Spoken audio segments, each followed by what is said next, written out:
The Bible, a book whose origins lie thousands of years ago in the Middle East. It still inspires billions today. Creation roots us in the wonder of our own drama. What a beginning. Its teachings provoke controversy. The Ten Commandments are the hysterical believings of a group of desert tribes. We know the Bible is completely accurate. It shows me how dangerous revelation can be. Blessed are the pure in heart, for they shall see God. 7 figures from different walks of life offer their personal perspective on the best-selling book of all time and what it means to them. The women of the Bible still speak to us today. Who was this Jesus Christ, and who was it that murdered him? Even if you've never read a word of the Bible, your life will have been shaped by it. In this programme, Howard Jacobson explores the story of the creation.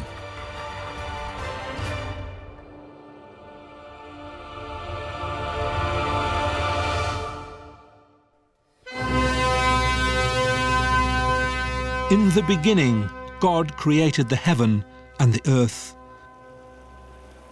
And the earth was without form and void, and darkness was upon the face of the deep. And the Spirit of God moved upon the face of the waters. And God said, "Let there be light." And there was light. And God saw the light, that it was good, and God divided the light from the darkness. And God called the light day, and the darkness he called night.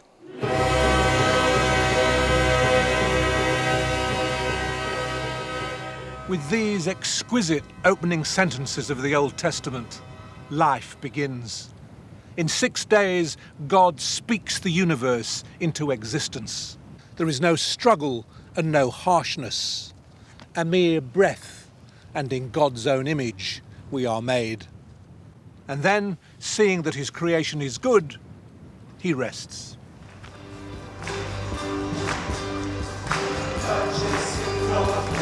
Serene itself, the creation story excites angry controversy. On the one hand, churches for whom the creation story is literal truth. The universe exists to display the glory of God, and therefore those who try to give an account for the universe that exists in a non-God way are not only laughable, but they are blasphemous. On the other hand, fervent atheists are exasperated that anyone should still revere the stories of the Bible. Today, a fierce battle rages between those who believe that Genesis is a true account of how life began and those who think it's childish nonsense. It is impossible not to have a position. The creation story is either true or it's false. It either happened or it didn't. But are these our only choices?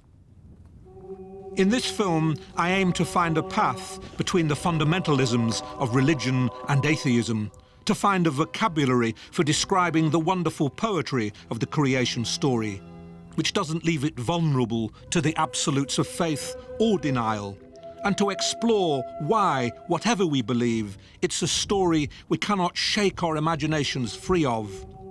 In the beginning, there is nowhere else to start.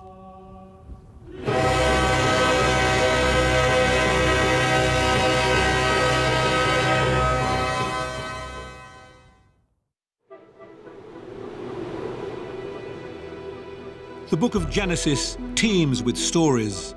Adam and Eve, Cain and Abel, Noah and Abraham.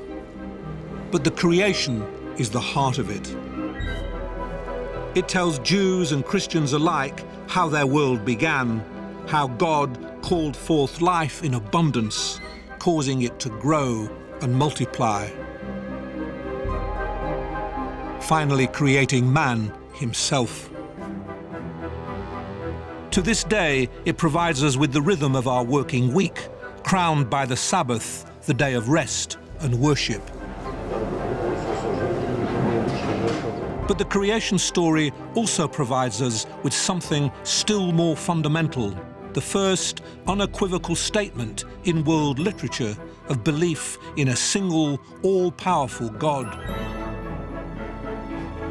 This concept would be the Jews' great contribution to civilization, the unassailable foundation, not only of Judaism, but of Christianity and Islam.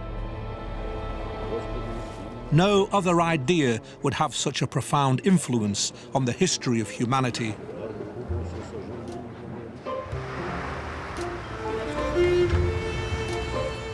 But where did the story of one God gifting the world into existence originate? Who were its authors? How was it meant to be read? And how, thousands of years after it was written, are we to read it now? Howard.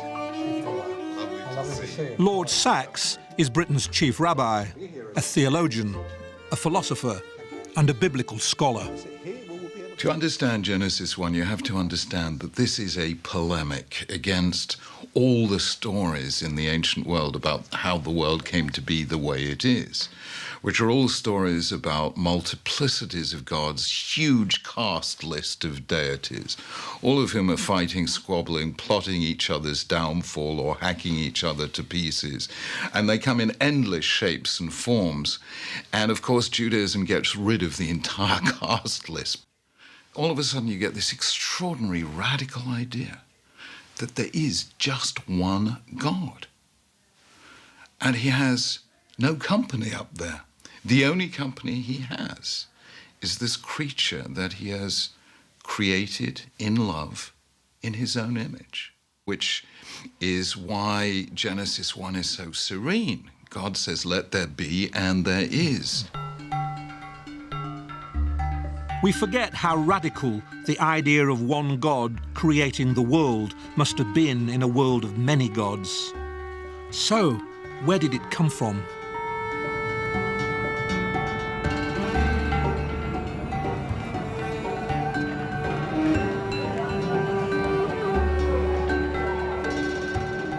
If we are to discover the origins of the creation story, we have to track down the origins of the Jewish belief in that one God, without which creation could not have been written. The one thing we can say for sure is that you can't write the story of one God creating the world unaided and unopposed until you've stopped worshipping all other gods. All roads lead to Jerusalem, a city holy to the three great monotheistic religions, Judaism, Christianity, and Islam. According to traditional theology, the first 5 books of the Bible are the unmediated word of God as dictated to Moses 3,000 years ago or more. Monotheism, allegiance to a single, all-powerful creator, is supposed to go back even further, to Abraham, only 20 generations on from Adam. But the findings of archaeologists here in Jerusalem are undermining such assumptions, suggesting that both the creation story and the belief in a single God are of far more recent origin. These are the remains of residential dwellings dating from around 800 BC, located just outside the walls of Jerusalem. Oded Lipschitz is one of Israel's leading archaeologists. Oded thinks that the Jewish belief in a single God of creation did not take hold until many centuries after Moses supposedly wrote the creation story down. We have archaeology and we have the Bible. From the pure archaeological point of view, you have hundreds, we have now more than 1,000 small kind of amulets, figurines symbolizing a belief in a feminine God. You have 2 main types of it. One is a very simple type of a figurine, handmade. These are kind of symbols of a feminine goddess.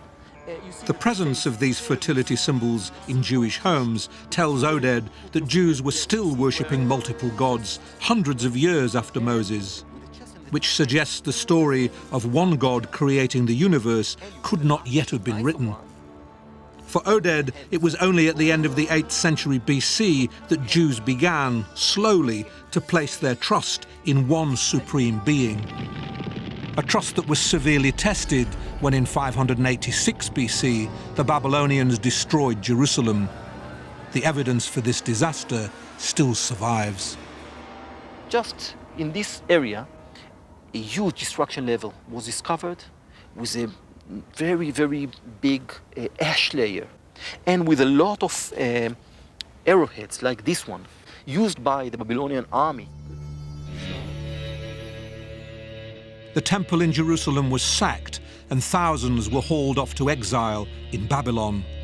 What did this tell the Jews about their all-powerful God and protector? It was a horrible surprise because it went against all the lessons that they started to learn about if we will believe in one God. We have insurance that nothing will happen. And suddenly Jerusalem was destroyed, and I think that it put a big question mark on all the Judean identity, belief, and theology.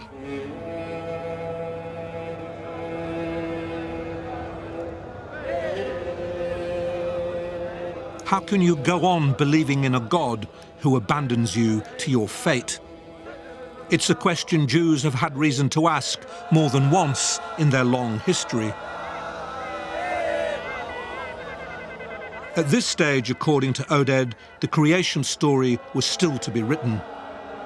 And one wonders how it ever was. The disaster ought to have finished off the Jewish religion. It didn't. Instead, it was from the trauma of exile that the extraordinary story of a single, all-powerful God speaking the world into existence would emerge.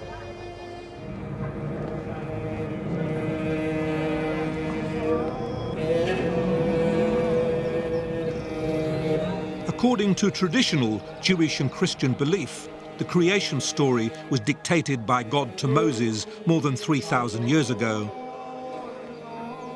But historians and archaeologists tell us that belief in a single all-powerful God of creation was still in the making when the Jews were hauled off to exile in Babylon in 586 BC, more than 500 years after Moses was thought to have lived. So, when was the creation story written? Yaira Amit is a biblical scholar. I met her at the Shrine of the Book in Jerusalem, where the oldest copies of Judaism's most sacred texts, the Torah, are kept. Yaira believes that it's from this period of the Jewish exile in Babylon that the creation story and many other parts of the Old Testament date. What could have happened is that the Jewish God Yahweh vanishes and that they start worshipping Babylonian gods. And some did? I'm sure. But what is very interesting is that not all of them assimilated. And if you ask why, the question is because of spiritual or intellectual leaders.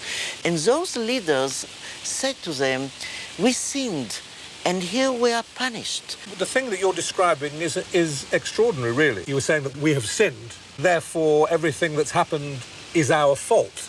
Yeah. I mean, how new a theological concept is that? This concept is very new, that we are here because our God, who is the only one God, wants us to be punished, and therefore the exile is temporary. And if we are loyal to our God, and if we behave according to his laws, we have hope, and we shall come back to our country. And this seed is the beginning of Judaism.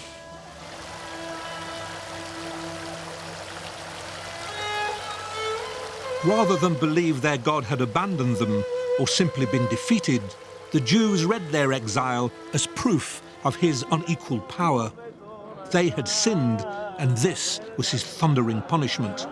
Even the Babylonians were subject to his command.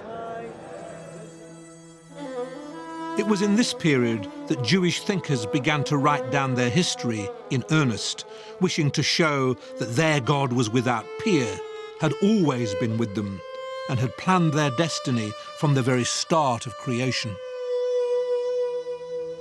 Is that the order of it? We discover the necessity to think historically about ourselves, so we must write the history of us. We must write the history because the history is the real evidence for what happened to us from the historical point of view, and in order to understand our belief. And the creation story is written out of this.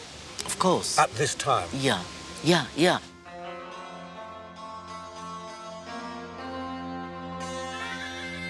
The creation story draws heavily on Babylonian and other Middle Eastern creation myths.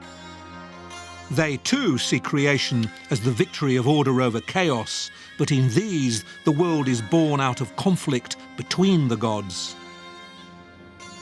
The Jewish God, by contrast, works alone in wonderful isolation, creating the world in an act of benign will.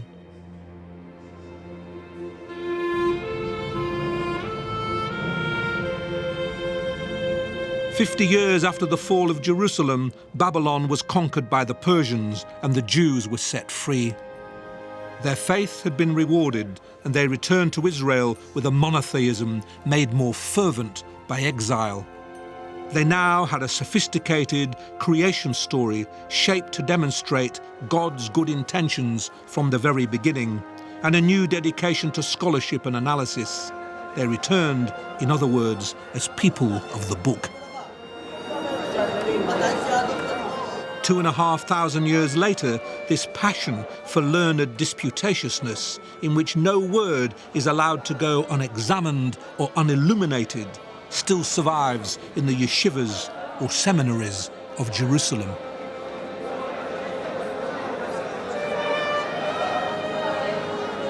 So the creation story might not, after all, have been handed down by God to Moses, but it reflects an extraordinary development in religious thinking. By reading the humiliating defeat of their nation as proof of the power of their Almighty God, the Jews turn a political disaster into a theological triumph. Instead of residing in a temple in a ruined city, God can now go everywhere with the Jews. He is the God of the creating Word and the soul-loving architect of humanity. For the next 2,500 years, he reigns unchallenged in his heavens. 600 years after he cleared out all rivals as God of the Jews, he became the God of the Christians. And 600 years after that, the God of Islam. Despite the best efforts of historians, archaeologists and scientists to dissuade them, millions of Jews, Christians and Muslims still believe with unshakable conviction in the literal truth of the creation story. This, for them, remains the only account of how the world began.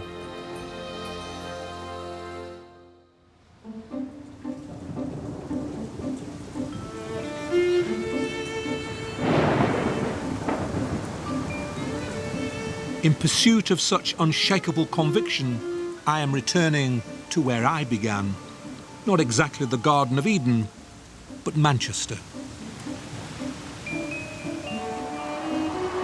I grew up here as a non-Orthodox Jew, not so much rejecting the Jewish religion as leaving it to others. Judaism confused and frightened me, and too much of it was in a foreign language. I read the Bible in English, not Hebrew. When God said, "Let there be light," he said it in a Manchester accent. But I had relatives who were very different. Howard! How lovely to see you. Lovely you as well. Come in. How are you? Thank God I'm fine, and you? I'm all right, thank you. I'm all right. Hey! Hey! יום השישי ויחולו השמיים והארץ וכל צבאם. My cousin Susan married Avraham, a rabbi who belongs to the strictly orthodox Chabad Lubavitch movement. Avrami is their son-in-law and also a rabbi. Peri Hagofen. And what exactly do the words Bare Peri Hagofen mean? They mean, we bless you, God, King of the universe, who has created the fruit of the vine. They are reminding me how Jews commemorate the Sabbath, the day God rests after the creation. Do you agree with that? You have to light the candles, cover your eyes so that you don't see actually the candles. As Orthodox Jews, they could never allow us to film the real thing, because for them the Friday night ritual is deeply holy, nothing less than a reenactment of creation itself. That is what Shabbat is.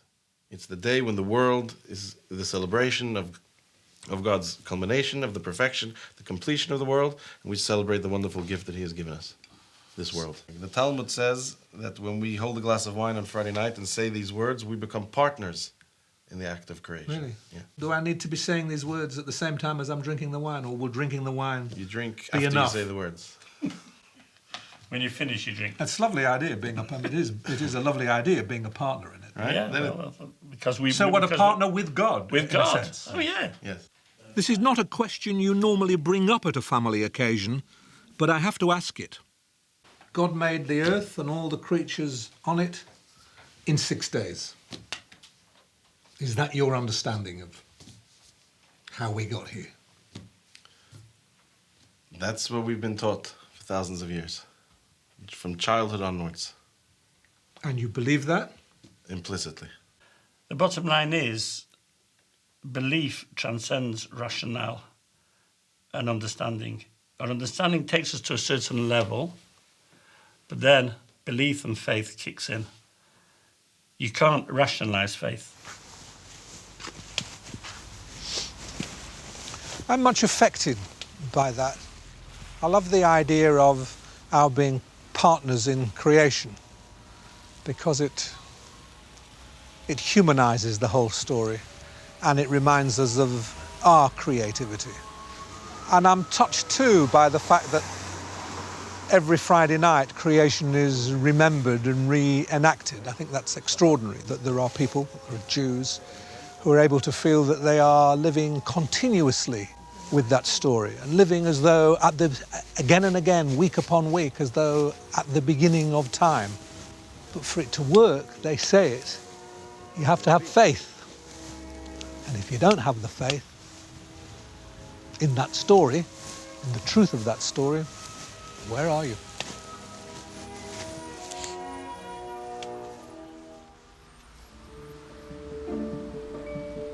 The big question for me is how to believe and not believe at the same time, to do justice to the poetic subtlety of the creation story without exposing it to the ridicule of those for whom scientific evidence is the only measurement of truth. Let's confront the absolutists, those who absolutely believe and those who absolutely don't.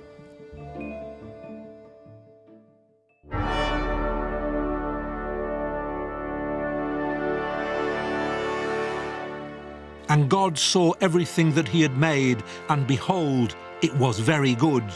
And the evening and the morning were the 6th day. And on the 7th day God ended his work which he had made. And he rested on the 7th day.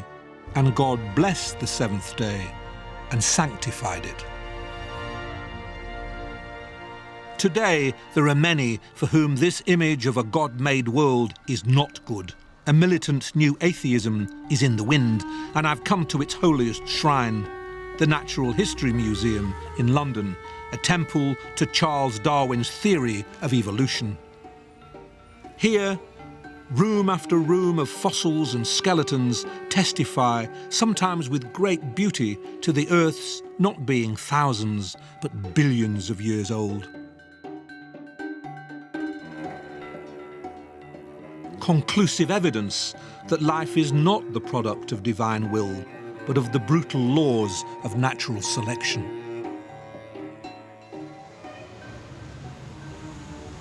Doubts about creation did not suddenly surface the day Darwin published On the Origin of Species. Doubt is as old as faith. But Darwin certainly armed religious skeptics with an alternative explanation of how life began. If we got here the way Darwin said we got here, they argue, then God hasn't only left us, he never made us in the first place. And to think otherwise is willful, not to say wicked, irrationality. I am meeting a good friend who has no patience for such irrationality. Professor A.C. Grayling is a distinguished philosopher and one of Britain's most vocal atheists. How lovely to see you. All right? Yeah, absolutely. We meet beneath the disconcertingly benevolent gaze of Charles Darwin. In the beginning, God created the heaven and the earth.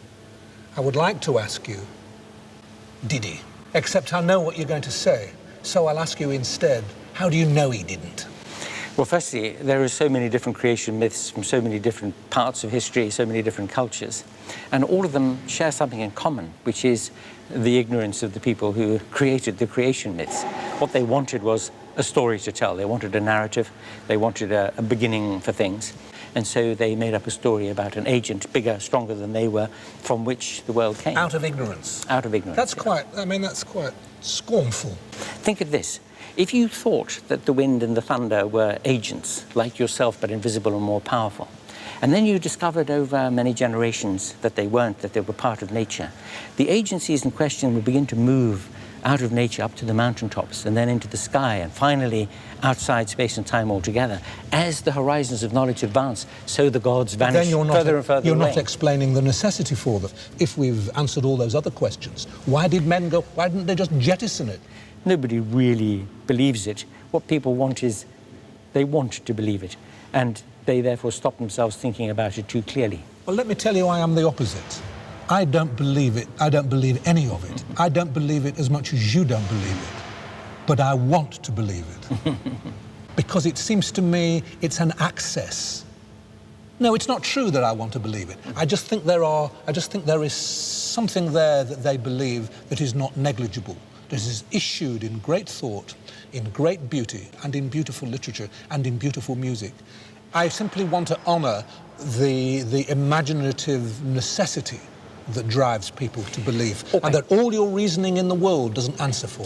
Now, nobody can deny, absolutely no one can deny, that our emotional lives, what in a secular sense I would call our spiritual lives, are the most important thing about us. That is why poetry and music matter. That is why love matters. That's why human relationships matter.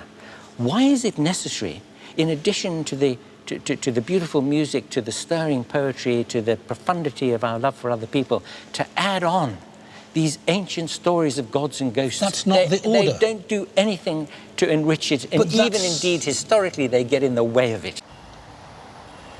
There's an old Jewish joke. That God you don't believe in, the rabbi tells the atheist, I don't believe in either. How many religious people, I wonder, recognize the God in whom atheists don't believe? And how many religious people feel driven by the new atheism to assert their faith more obstinately than they would have in the past?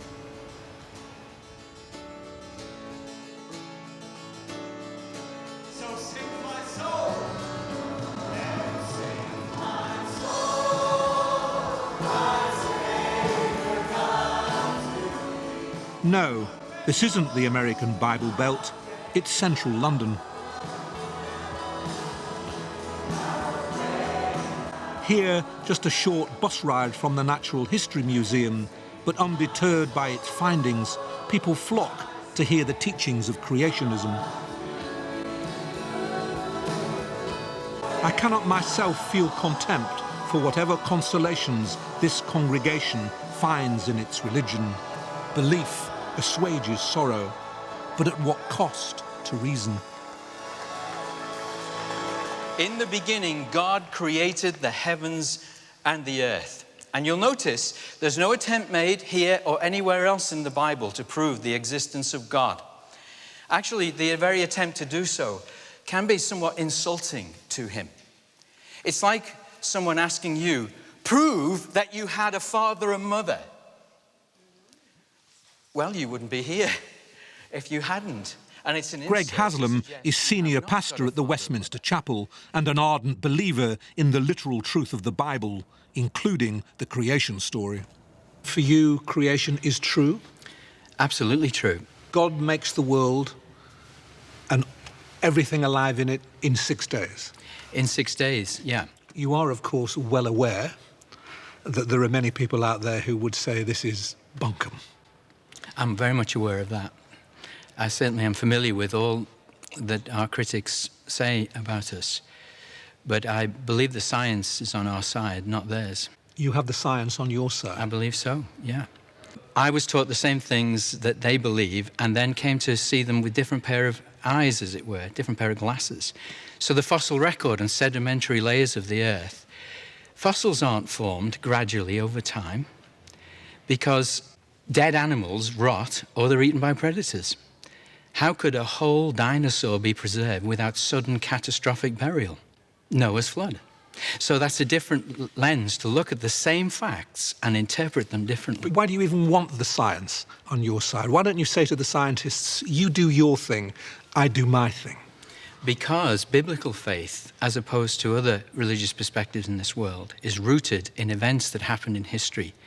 And if the facts could be proved to be untrue, the faith is without foundation. But you're fighting the scientist with his own tools. Let them have mere fact. What do you want fact for? It's not mere fact. You've got this wonderful poetry, you've got these wonderful stories which talk to us in so many ways. Fact. So my faith is not anchored in a mythical upper story realm that has nothing to do with the real world. It's anchored in the total reality God has made, and it ought to accord with that total reality. That's why science is important. It is not Reverend Haslam's faith I find problematic, but the distortion of science to support it. The religious are easy pickings for atheists when they fly in the face of reason. A longing for absolute truth hides in the human heart.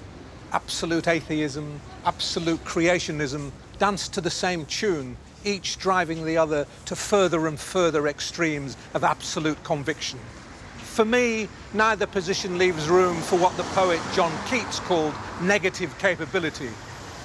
Mystery, uncertainty, doubt.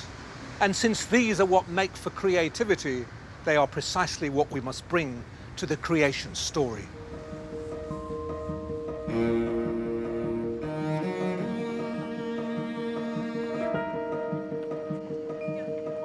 Let us see then where mystery and uncertainty are to be found.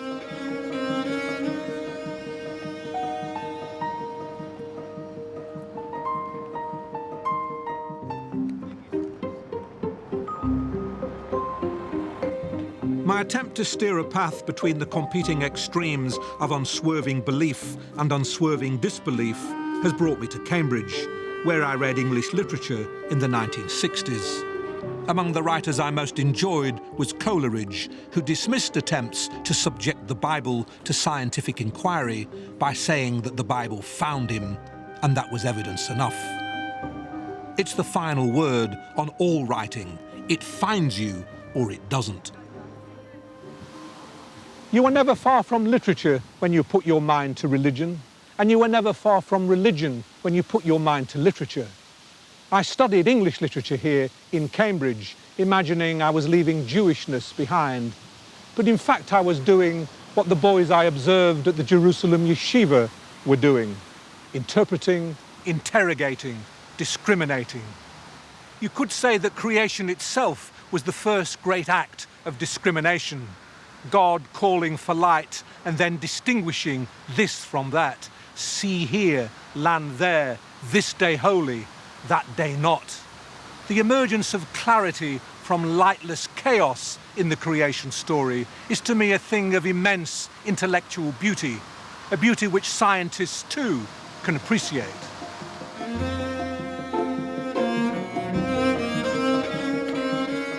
I'm off to meet one who does appreciate that beauty.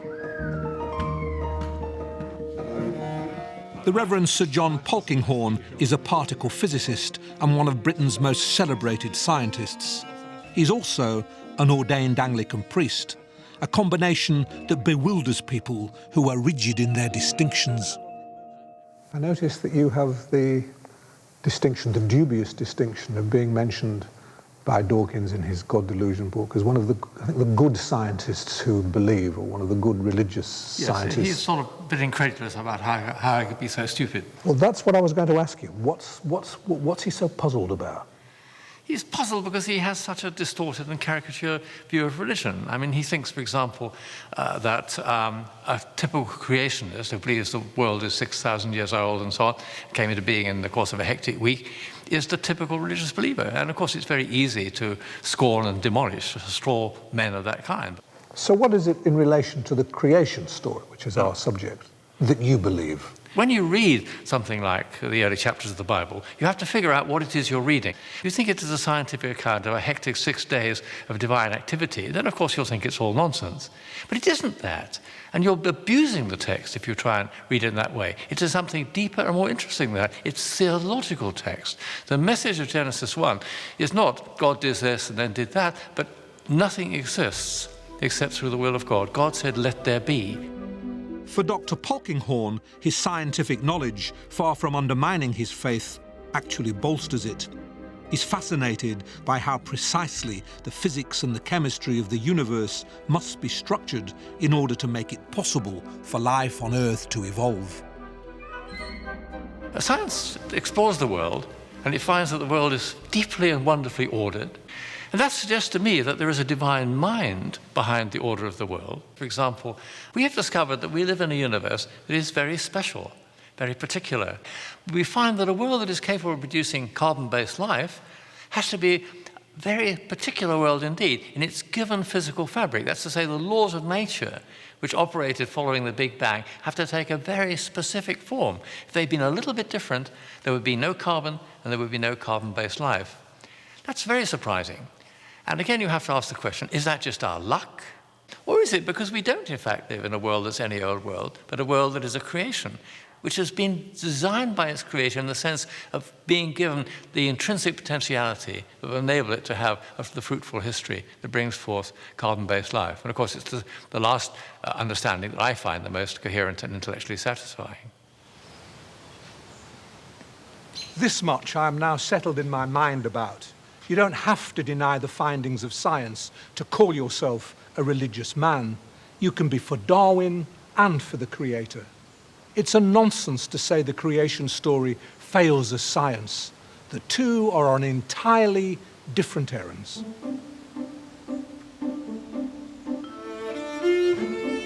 So, what is the errand of the creation story, and why does it resonate so powerfully with an unreligious man like me?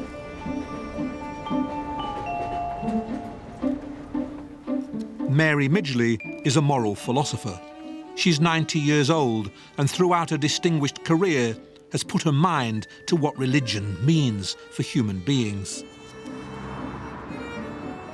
She believes we cannot understand what the creation story is for unless we grasp the power of myth. I do think we have to shake ourselves and think again about how we view myths in general, because this is primarily a myth. That is to say, it's an imaginative vision which serves as a background to all the rest of life. And that is not something that anybody can live without. I tell you, when I hear you speaking like this, you might be surprised to hear me say this, but you remind me of D.H. Lawrence. Lawrence says, the human heart must have an absolute. And when the human heart doesn't have an absolute, the centre falls apart, he says. And I have read you, and you talk about the centre bleeding when there's nothing beyond ourselves. I mean, I think the point is that we are far too limited, isn't it? I mean, the natural way to think of ourselves is as part of a greater whole. To try to do without that, I think, is totally unnatural to Homo sapiens. What do you think about the new atheists and how they're reading these stories? Well, they've made an extraordinary jump to the idea that only literal meaning should ever be taken seriously. If you've just been to a performance of King Lear, your question afterwards is not, well, was there a King Lear at that particular time? Did his daughters really? You know, it isn't that kind of question. The sort of importance that people feel science has these days is due to a great quest for certainty. So it's no different from religion? Oh, no, not in that respect, yes. Except it's not so nutritious. It's not so nutritious? Yes. We have forgotten how to read the Bible, not because we are too sophisticated, but because we are not sophisticated enough.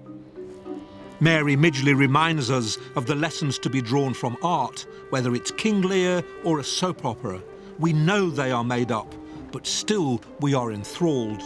The made up issues from our imaginations, and our imaginations outstrip mere fact and reason. The concept that something can be both true and untrue is one that religious people seem better able to grasp than atheists. It seems to me that what Genesis is a kind of Jewish equivalent of what in Greece was philosophy. Only the Greeks saw truth as system and the Jews saw truth as story. So the opening of the Bible is, here are the first principles. This is what life is about. Does this get us out, then, of having to argue with scientists about what could scientifically have happened at such and such a date? I think so, because clearly the Bible isn't science. It's about, telling the human story and adding that one crucial dimension that we are not alone. The idea of God in search of man is the real drama, the driving drama of the Bible. Religion is not an explanation of how the universe came into being. It's not a means of saving our eternally guilty soul. Religion is the redemption of solitude.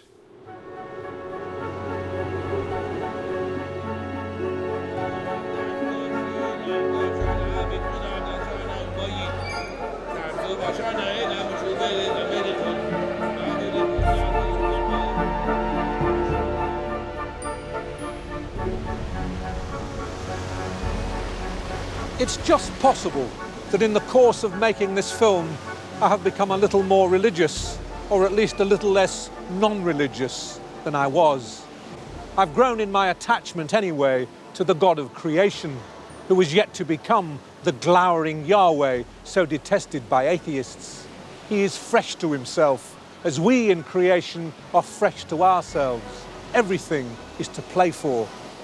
That's what moves me most. The idea that we are delivered, still warm from the kiln, as it were, into our own hands, and yet not cast adrift. A myth does not shrivel at the first dry touch of science. Those who wrote this myth 2,500 years ago did not know what we know, but creation still describes existence in a magnificent simplicity of language that binds us to them. It remains a story. It does our hearts good to know that we are made in the image of a creator who revelled in creativity for its own sake.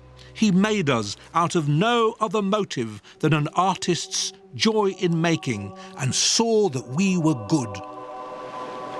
This, I now understand, is the enchantment of the creation story. Forget the supernatural. Creation roots us in the wonder of our own drama, the children of a marvellous, utterly mysterious act of giving, gifted with the marvellous ourselves. What a beginning.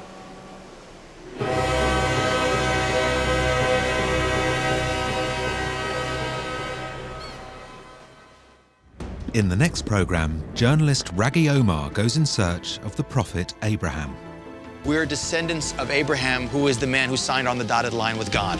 But Abraham's children seem to be at war.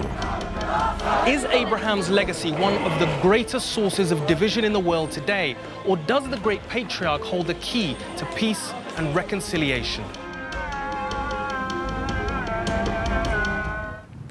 Genesis, the first book of the Bible, relates some of the most iconic stories ever told. Adam and Eve, Cain and Abel, Noah and the Great Flood, and Joseph and his coat of many colors. But one character dominates more pages than any other: Abraham. Abraham's life is the first detailed biography in the Bible. We're told where he was born, where he traveled, and the tests God put him through. And the Bible tells us where Abraham and his family were buried, here in Hebron, in Israel's disputed West Bank.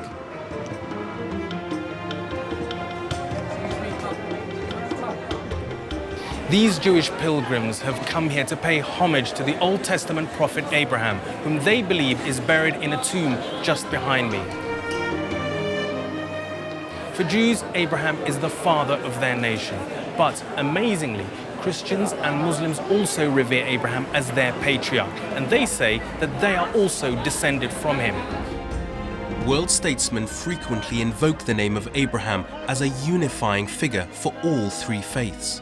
Many Jews, Muslims and Christians are entirely ignorant of the rich Abrahamic heritage we share in common. And the United States will work for all the children of Abraham. And all the children of Abraham will live side by side in peace.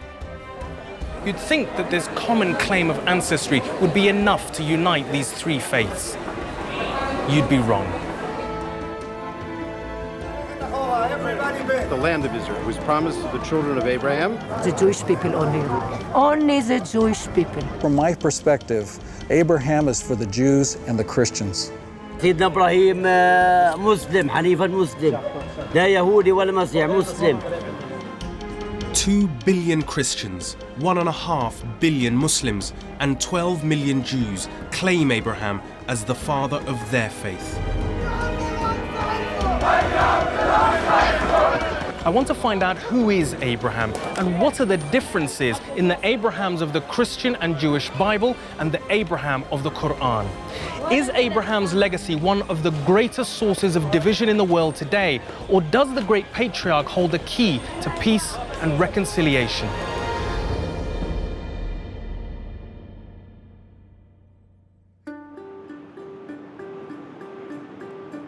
I was brought up as a Muslim, and as a child I was taught that Abraham was a great prophet in the Quran. But I was also educated at Christian schools in Britain, where I picked up a basic understanding of the Bible's account of Abraham. I learned that at a time when everyone else was worshipping many gods, Abraham agreed to worship only the one God. I was taught that in return, God promised Abraham and through him the Jewish people land, modern-day Israel. And the part of the story I'll never forget is when God tested Abraham by ordering him to kill his son Isaac. I need to know more about Abraham, so I'm meeting Hebrew Bible expert Dr. Francesca Stavrakopoulou. According to the story in the Old Testament, God says to Abraham, I want to choose you, I'm going to choose you of all people in the world to be exclusively my worshipper. And so it's a question about a very intimate relationship between God and one person. So if you like, God almost becomes his patron deity, his personal God. So what significance does Abraham have for the Jews? The promise of land is the big hook for this biblical story. And the deal that God and Abraham strike, God says, if you worship me and only me exclusively, I will give you your own land. And this is a land of imperial proportions. This is a vast land. And I'll also give you numerous descendants so many that they'll equal the number of stars in the sky and the sand on the seashore. And in return, Abraham has to worship him exclusively. And he has to circumcise himself and all the male members in his house as a sign of this obedience, this exclusive worship, this very intimate relationship between God and Abraham.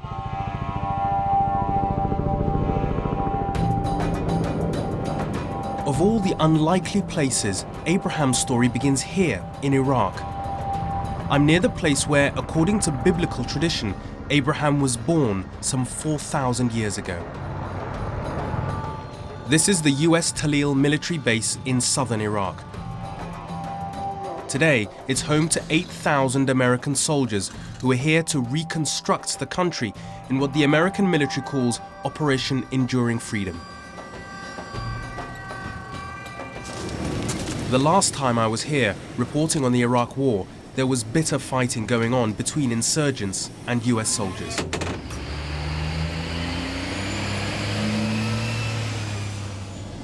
I've returned this time because this military base is said to be close to the place where Abraham was born. Now, the Bible says in Genesis that Abraham was born in Ur of Chaldees, and in Jewish and Christian tradition, Ur of Chaldees is located in modern-day Iraq. In fact, to a specific location just the other side of the perimeter fence to this military base.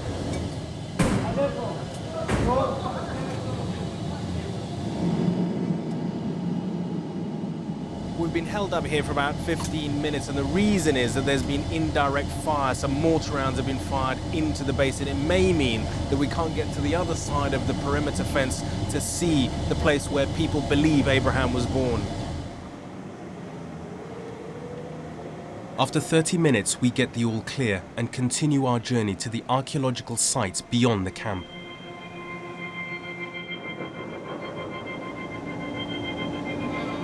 The ruins of the city of Ur are dominated by a ziggurat or temple.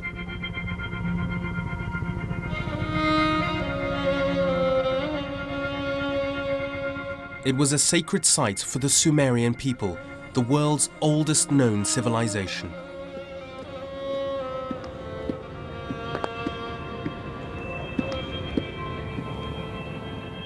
I've been joined here by Mr. Abdul Amir Amdani of the Iraqi State Board for Antiquities and Heritage. Here we are on the Sumerian city of Ur. And in that period, Ur was the capital of Sumerian kingdom. This was a significant civilization that spanned a large area and that did have real wealth. Right. If we talk about the Sumerian civilization, they have like cities, a legal system, arts, literature, and Abraham and his family, it should be a part of this system. What is the importance of this place here that we're standing on? I mean, here is the temple of Nannar, the moon god. Sumerian worship a lot of gods, exactly 5,000 gods. Here is the ziggurat, and here's the holy area, which is including the temples, the royal palace, the cemetery, the royal cemetery, and there, on the east part of the city, there's the houses of population. One of those houses, it could be belong to Abraham family. So Abram, his name before God changed it to Abraham, was a sheikh from the Iron Age period, a time when people followed and worshipped many different gods and idols. Mr. Amdani pointed out that there is no archaeological evidence to prove that Abraham lived in Ur. But according to the Bible, Genesis chapter 12, when Abraham was 75, God told him, "Leave your country, your relatives, and your father's home, and go to a land I am going to show you."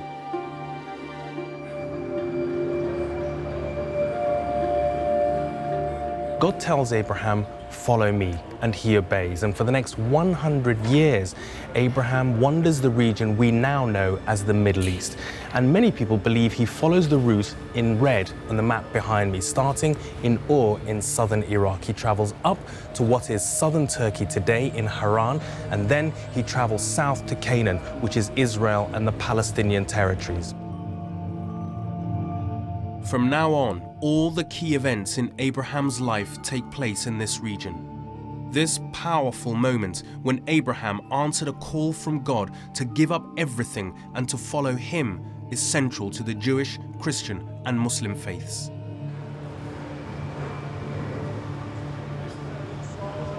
Standing on the promises of God, standing. This evening at the US Army base, Chaplain Ron McKay leads a Bible study class on Abraham. Standing, I'm standing on the promises. He explains the story from his own particular Christian perspective. When it comes to the birth of nations, there's no greater founding father than Father Abraham. To understand Abraham is to understand the entire Scripture. And of course, there are different viewpoints and interpretations, and it truly is the continental divide of all of theology. And that is one of the reasons our world is so chaotic this very day. Chaplain, why is what is happening in Iraq, why you find yourself here in Iraq, relevant to the story of Abraham? Everybody wants a piece of Abraham. Everybody wants to take those promises and apply it to themselves. The Jews want it. The Christians want it. The Arab people want it. Do you feel that Abraham can be shared between all the three main faiths? From my perspective as a Christian, I believe that Abraham is first of all the Jewish father through Isaac, the son of promise.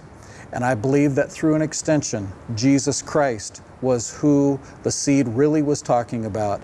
I view the Islamic scriptures and their interpretation as a little too late into the scene. And so, yes, from my perspective, Abraham is for the Jews and the Christians. And there was I thinking, we all share a rich Abrahamic heritage, to quote Tony Blair. But in the version of divine history I just heard, 1.5 billion Muslims are being denied their claim to Abraham.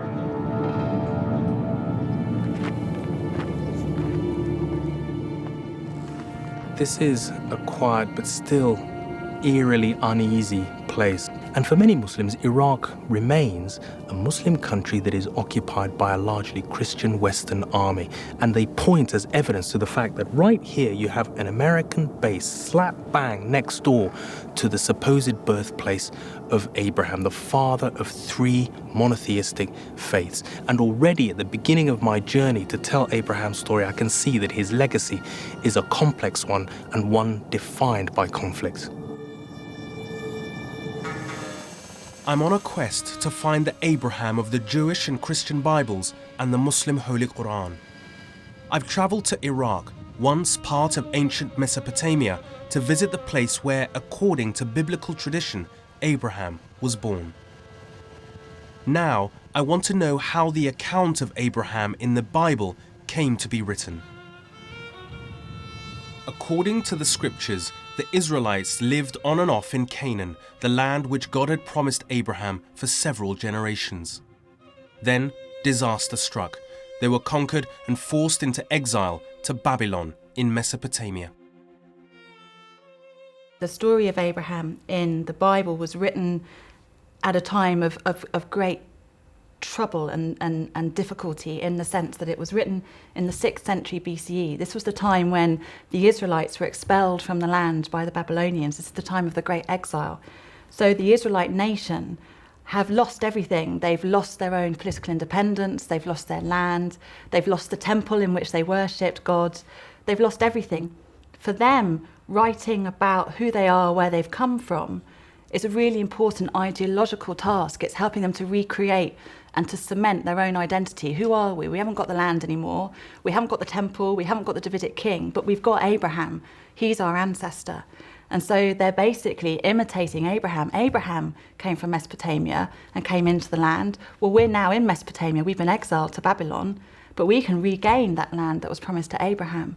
So obviously that has certain repercussions today, in the sense that people believe that this land is still promised to the people who claim descent from Abraham. The minute I set foot in Israel, I'm caught up in the repercussions of Abraham's promise of land.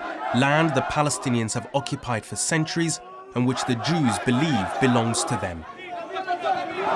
The battle I'm witnessing is between Jews and Muslims over access to one of the holiest sites to all the faiths, the Temple Mount, or as the Muslims call it, Haram al-Sharif.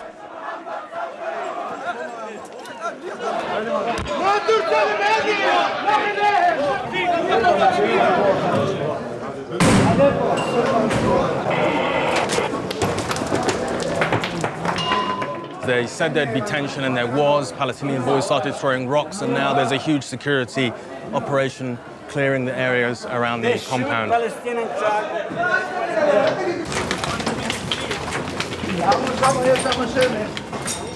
While the security forces break up the crowds around Temple Mount, I'm heading to the Western Wall, one of the holiest places for Jews. A group of Jewish boys are celebrating their bar mitzvah, the time when they come of age.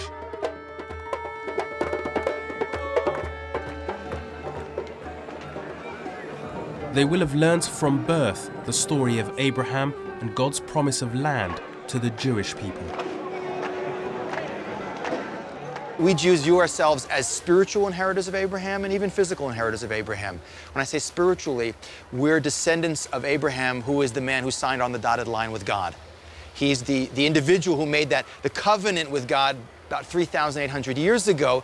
And we see throughout the Bible, God is constantly reaffirming that relationship. Whenever he speaks to the Jewish people in successive generations, he always goes back to the original signer on the agreement. The Jewish people are a unique nation that's supposed to actualize this mission of being a light to nations in one specific piece of real estate. And the land of Israel has a unique holiness and ability to it that enables the Jewish people. It's our power supply. The way I explain it is we're a unique appliance, and the only outlet that we can plug into that really fits is the land of Israel. I can feel this passion amongst Jews that for them, land and faith are inextricably linked. And it is through Abraham that knot is tied. But where do other faiths fit into the picture?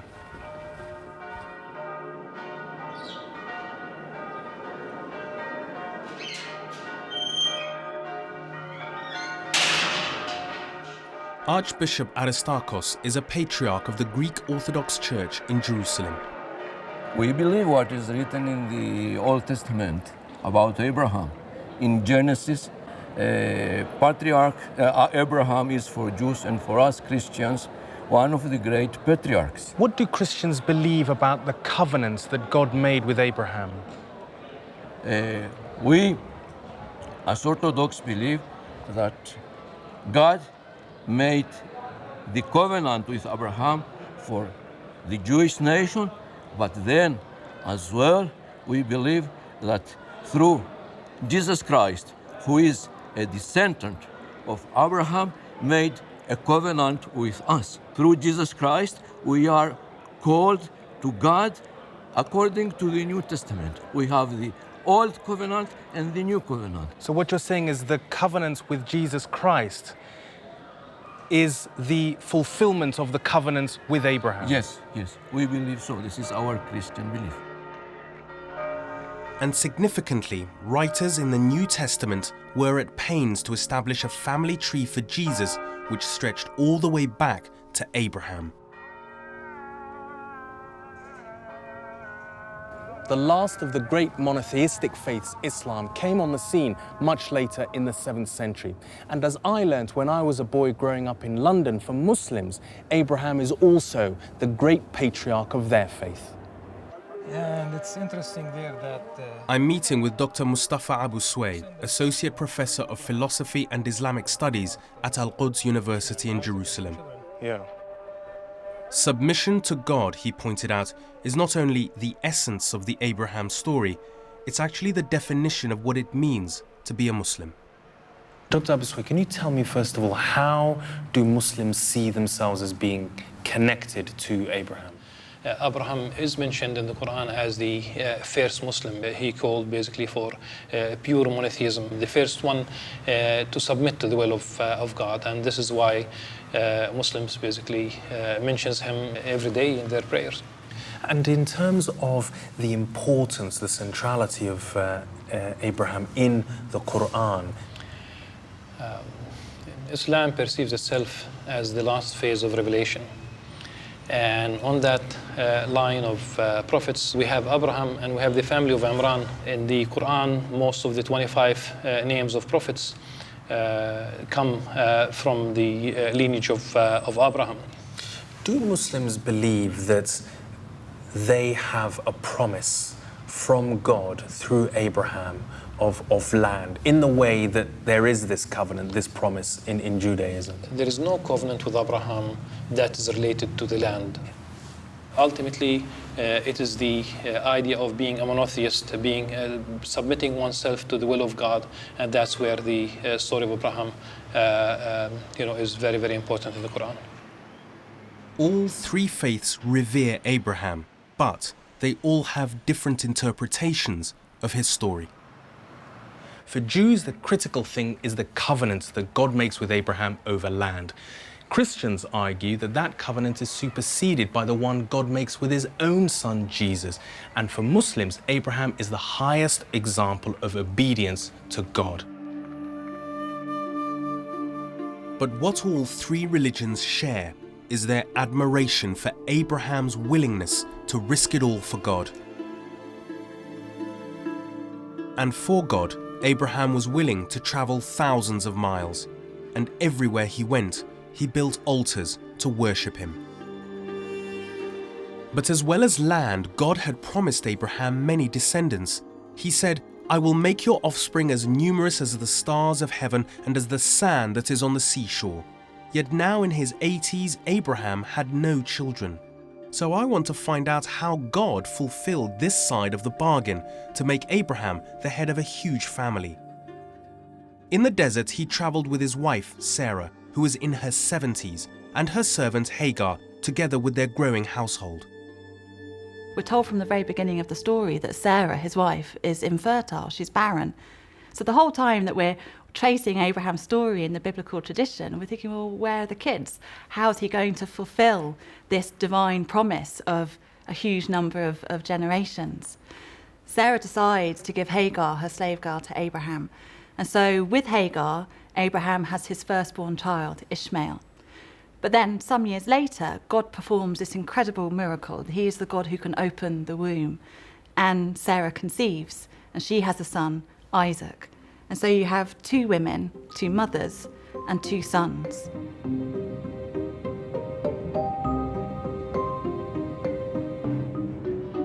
I'm on my way to Bathsheba, 50 miles south of Jerusalem, where Abraham was directed by God to live, and where it's believed some of the most dramatic and disturbing episodes in the life of Abraham's family were played out.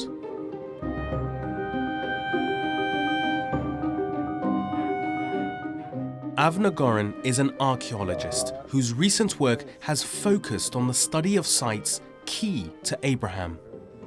Sarah was quite an old lady and she didn't have yet a child, and therefore she decided to offer Abraham her maid Hagar, and Hagar got pregnant, gave birth, but even before giving birth she started to ignore Sarah and not treated her well. Because she was pregnant and Sarah was still barren, yeah. Yeah, and after giving a birth to Ishmael, 13 years later, Isaac was born. Sarah wanted to get rid of both of them.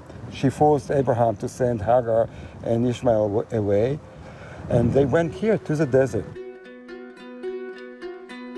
From Beersheba, Abraham banished his son Ishmael and his mother Hagar out into this desert, where he must have known they were likely to die. But God intervened to save Ishmael and sent an angel to tell Hagar, "Fear not, for God has heard the voice of the lad where he is. Arise, lift up the lad, and hold him with your hand, for I will make him a great nation." Mother and son survived. Some interpretations of the Bible claim that Ishmael went on to become the father of the Arab people. According to Islamic history, Abraham leaves Hagar and Ishmael in the desert in Mecca. Later on in this account, Abraham and Ishmael are reunited and together build the foundations of the Kaaba, Islam's holiest shrine. But according to the Bible, Ishmael never sees his father again, and Abraham's troubling relationship with his children gets worse.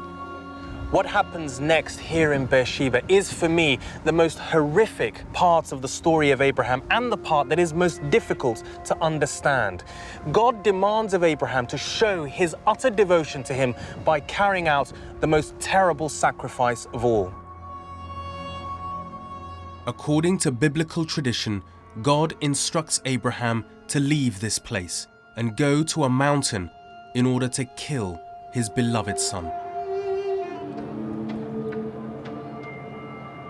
I've traced Abraham's journey through the desert as he followed God's orders. And I've looked at his desperate attempts to produce a son and heir in Isaac, as well as the banishment of his first son, Ishmael. But now I'm back in Jerusalem in order to explore the defining moments in Abraham's relationship with God, the two women in his life, and his two sons. The Jewish and Christian Bibles describe how Abraham was willing to submit to God and sacrifice his son. For Jews, the Akedah, or binding of Isaac, is a sublime moment. Abraham takes Isaac, they take the wood, they hike up to the top of the hill. There's an altar there, he ties him up, he's about to do it, and then an angel appears and says, don't send out your hand against the child. Now I know you got what it takes, basically. But it's really God pushing Abraham to the absolute limit to see if he's able to go all the way, if his dedication to relationship with God and truth supersedes everything, even his love for his son. And we say that is the power that was embedded in Abraham's soul, and that'll be carried on to the Jewish people throughout generation after generation. This took place actually underneath the Gold Dome, which, contrary to what a lot of people think, the Western Wall is not the holiest spot in the world for the Jewish people. The highest part of that hill is underneath the Gold Dome.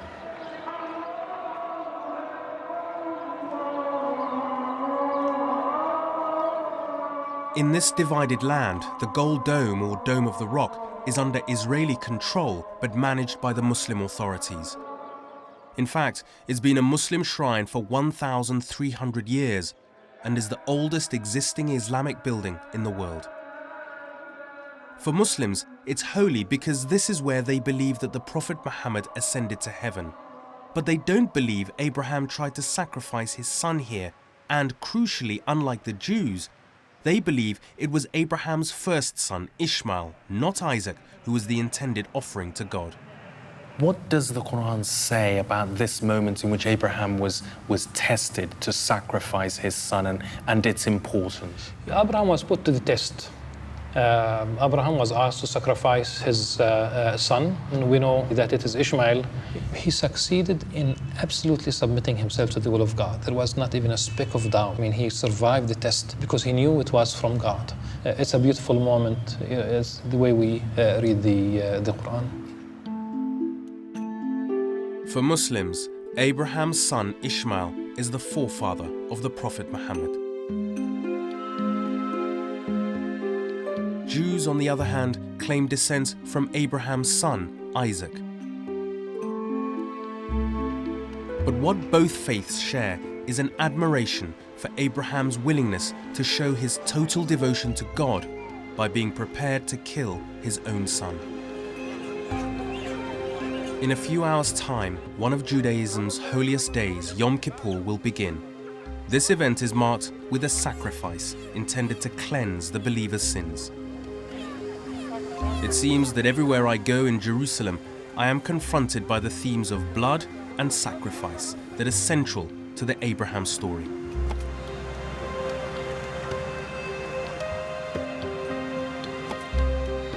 What I really need right now is a contemporary take on the Abraham story.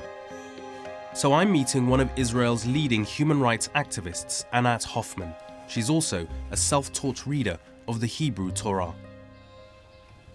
ויאמר אליו אברהם, ויאמר הנני, and he said Abraham, and he said, here I am.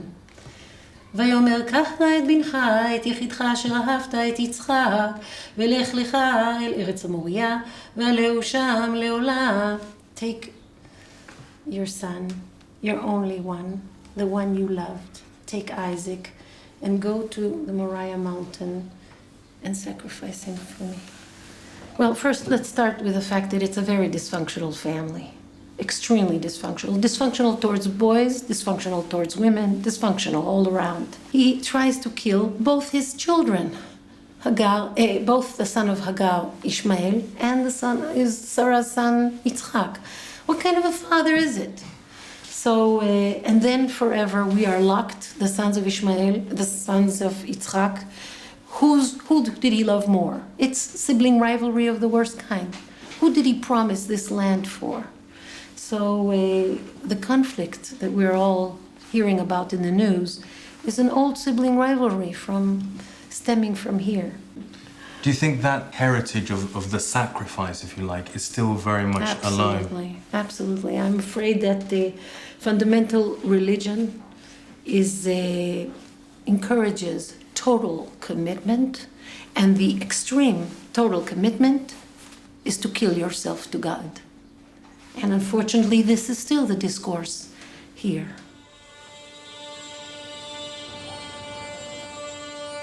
So where does this lethal concoction of sibling rivalry and the worship of sacrifice lead? Well, I'll tell you where it leads to. It leads to one of the bitterest and most intractable conflicts in the Middle East, the question of the ownership of land. And nothing could summarize that more than this stark, huge war aimed at separating the children of Abraham.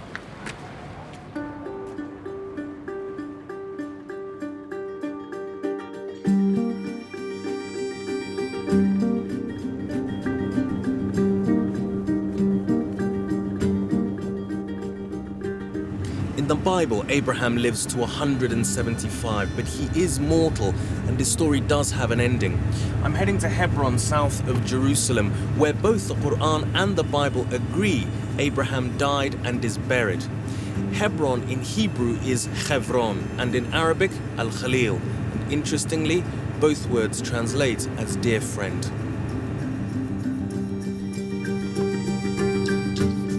But this town is not a place of friendship.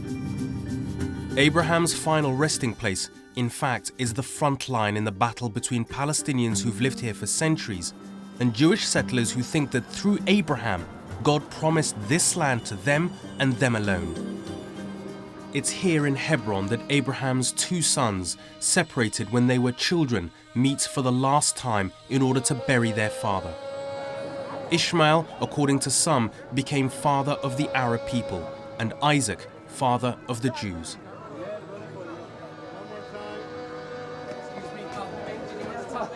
Today marks the time in the Jewish calendar when pilgrims from all over Israel come to Abraham's tomb to honor him. But divisions in here mirror divisions outside. This place of worship is literally split between two faiths. There is the Muslim side and here the Jewish one, and neither can enter the other's holy place.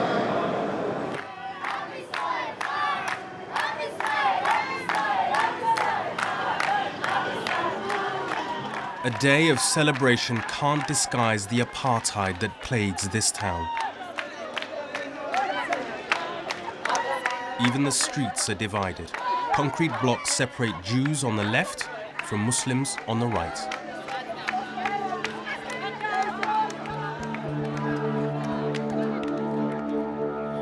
The center of the town is home to 170,000 Palestinians. High above Hebron are two Israeli settlements. Inside them live 800 Jewish settlers. And above me, you can see the rocks and the rubbish that the settlers throw down on the Palestinians. Nothing symbolizes the breakdown in relations between Abraham's families more than this tense and divided town.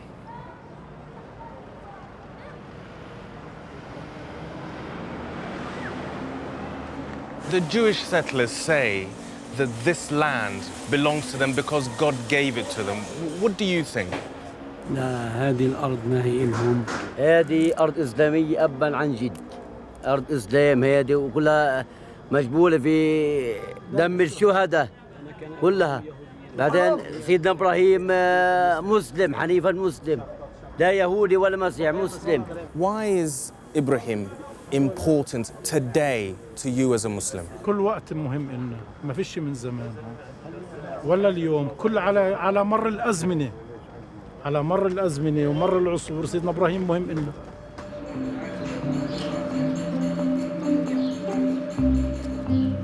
Jews, Muslims, and Christians all call Abraham their father. But so far, I've failed to find evidence of how his story unites them.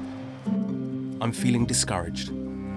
Surely in Israel there must be some members from the families of Abraham who are campaigning for peace instead of suing for war. Everywhere I've been in Israel, I've seen dissent and division. But in the Bible, God promises Abraham in Genesis, "I will make you a great nation, and in you all the families of the earth shall be blessed." I want to meet with those who are working for an end to the conflict, for a time when God's blessing can be conferred on all the families of Abraham. The Hand-in-Hand School in Jerusalem is a very special place where Jewish and Muslim kids share classes from primary right through to secondary school. I've joined a class conducted in both Hebrew and Arabic, where the kids are getting a lesson on Abraham.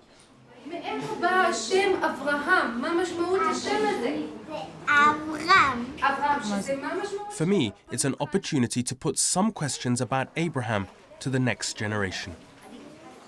Do you think his story is useful for finding reconciliation and peace between Muslims and Jews? I think it is, because it would help both groups to be together more and talk to each other. אני חושבת שזה לא יעזור, בגלל שכבר ניסו הרבה דרכים אבל לא הצליחו. אולי אחר כך בעתיד יצליחו, אני לא יודעת. I think yes, it will help us every day, because it teaches us that we should help each other every day. If somebody gets in trouble, we should help him. אני דווקא חושבת שזה לא יעזור, שאם רוצים שיש שלום, יש דרכים אחרות. כי זה היה מזמן, זה כבר היה, זה לא יודעת, אני לא מצליחה לקשר את זה כל כך. It was great to see Jewish and Muslim kids not just in the same room, but actually studying together. And while they might not all agree about Abraham, at least they feel free to talk about it.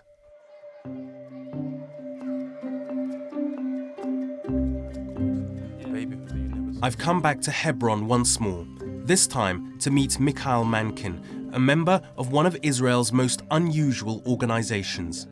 The group, Breaking the Silence, are Israeli soldiers who've openly criticized what they say is the military strategy of excessive force against Palestinians. Mikhail is working alongside Palestinian community activist Isa Amro, who belongs to a peace group here in Hebron known as Sons of Abraham. So this is the house where you've been working together on, right? Their current project is to turn this Palestinian-owned house into a community center. But Israeli settlers have illegally moved into the house on the hill above and are now trying to occupy this one as well. We noticed that the settlers are trying to take over this house. It's a Palestinian house. It's a private property.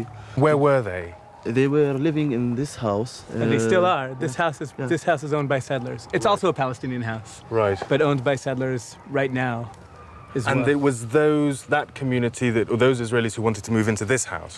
Yeah. You know, so they kept attacking us here, throwing stones. They broke into the house many times. They burned the kitchen.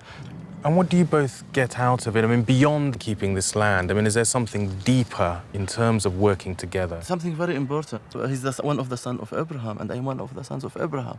I feel that Abraham is my grandfather, one of my grandfather. It's the same for him. So it's one of the common, let's say, background which we can start from. Company a second. Okay. But ask away. Okay. Okay. Now he has to stop filming. We will keep filming.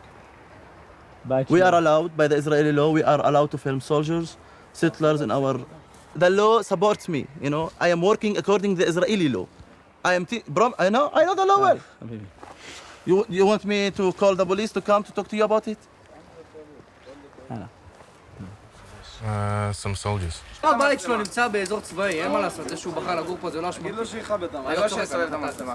He has to turn around. Turn the camera on. The soldiers made us stop filming and Isa had to leave for Jerusalem.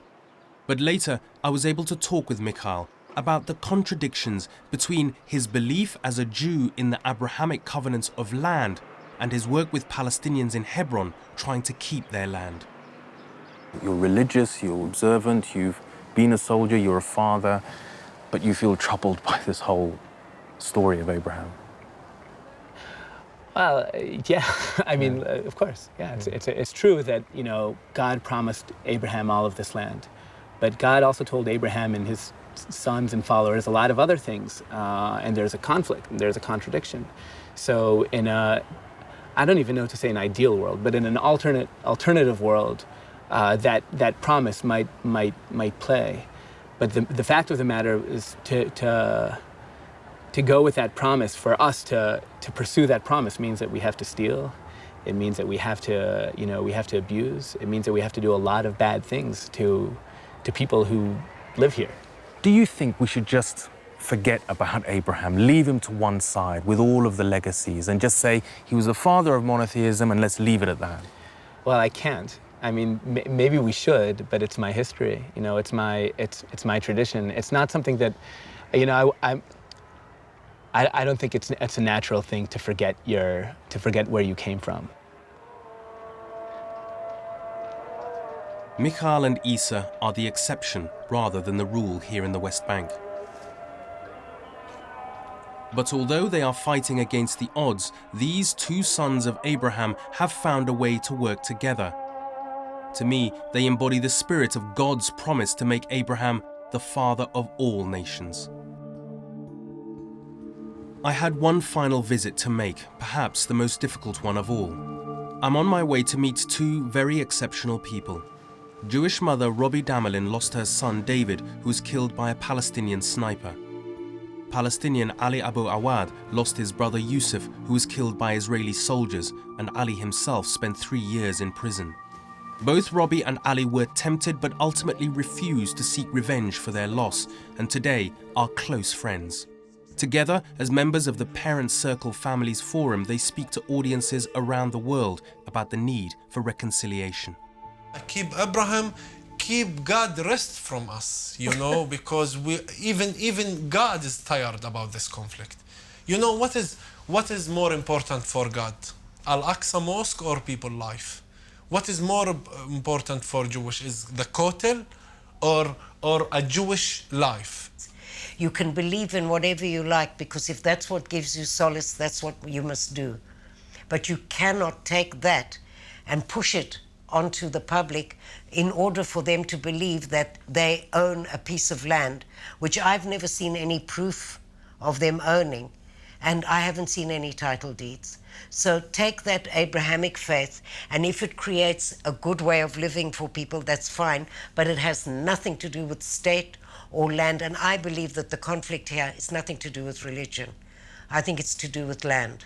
Ali, what would you say if you had across from you now a Palestinian mother who, because of everything she's been through, said, I'm prepared to sacrifice myself, you know, my children for Palestine, for Al-Aqsa, for the land, or a young Palestinian man who felt the same way? What would you say to them? I was born to live. God put me to this life to live, not to be a victim of somebody and not to be a killer of somebody. This conflict will end in one way: justice, freedom for Palestinians, security for Israelis, and that's it. We don't have to belong to any religion, and we don't have to have an ideology, religious agreement to remove a settlement or a checkpoint. Tell me about how you both feel about this legacy of sacrifice from the Abrahamic story in terms of the conflict and what is happening today and the sacrifices that people are making. How do you both feel about that? In a very sad and terrible way. I think that in a way I sacrificed my child to this country. You know, that's the most terrible thing to think. I can't believe that I actually was part of the system to allow that to happen. And so I can't find any justification or any religion that says kill your children. You know what? I think I might actually give up my own life if I could bring David back. That I would consider a sacrifice that is moral. I have no right to sacrifice somebody else's life in my name. I have now seen some remarkable instances of Abraham's children working together in peace. This gives me real hope. But my overwhelming feeling is that this cooperation is in spite of the Abraham legacy rather than a consequence of it. The United States will work for all the children of Abraham. The rich Abrahamic heritage we share in common. All the children of Abraham will live in peace. The politicians' cozy vision of a family of 3 united faiths now seems hopelessly naive. From the point where Abraham banished his son Ishmael and favoured Isaac, he set up a deadly rivalry between the two branches of his family, which has plagued them down the centuries. But I don't lay all the blame on Abraham. I think we must share the blame, particularly in continuing to make some of his worst mistakes, such as the willingness to sacrifice our children. I think what we have to remember is what God told Abraham in the Bible, that he would be the father of many nations. And if that is to mean anything, it has to mean all nations. And until that notion is fully embraced, then we, the children of Abraham, seem doomed to continue this fatal feud. In the next programme, Anne Widdecombe goes in search of the laws God gave Moses, traces them through history, and asks if we would be a better society if we followed them today. The Ten Commandments have underpinned Western law for centuries, indeed for millennia. These damn commandments of yours, you say they've made life better, I say they've suppressed and tyrannized and bullied. Exodus, the second book of the Bible, is an epic tale. It tells how the children of Israel escaped from the slavery of Egypt, of the often reluctant leadership of Moses, of how the Israelites wandered for 40 years in the desert until they found the land God had promised them. But above all, it's the story of how God gave his laws to his people and commanded them to live by them. The Jewish people had in their hands the commandments which were the beacon of social justice for all eternity. The Ten Commandments God gave to Moses also became the cornerstone of Christianity. The law shows us how to live in the image of God, be generous in the way that God is generous. These laws shaped our society and our lives, and I think they're hugely important, but not everyone agrees. These damn commandments of yours, you say they've made life better, I say they've suppressed and tyrannized and bullied. Dump the Old Testament, start afresh. You're saddled with this savage Judaism. There's actually an evil. I don't mind being saddled with the Ten Commandments. I've never made a secret of the fact that I believe in the Ten Commandments. And in this film, I'm going in search of them. I want to find out more about where these laws came from, trace them through our history, and discover how they've shaped our society for over 2 millennia. Why are they so important? And would our nation be better off if we live by them today?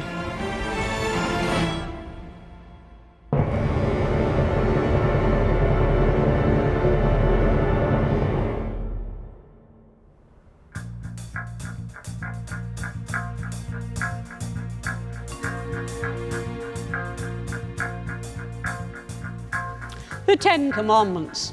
I learnt them as a child, and they've been the moral compass of my life, telling me what was right and what was wrong. And for hundreds of years, the same was true of British society. But in the space of my lifetime, all that has changed. When I look at Britain today, many of us seem better off. We wear designer clothes, go on exotic holidays, and spend our time and money acquiring material things. But scratch the surface, and you find a society in turmoil. Marital breakdown, alcohol and drug abuse, sexual promiscuity, teenage pregnancies, and violent crime. It seems to me that our moral core, our very sense of what is right and wrong, is disappearing.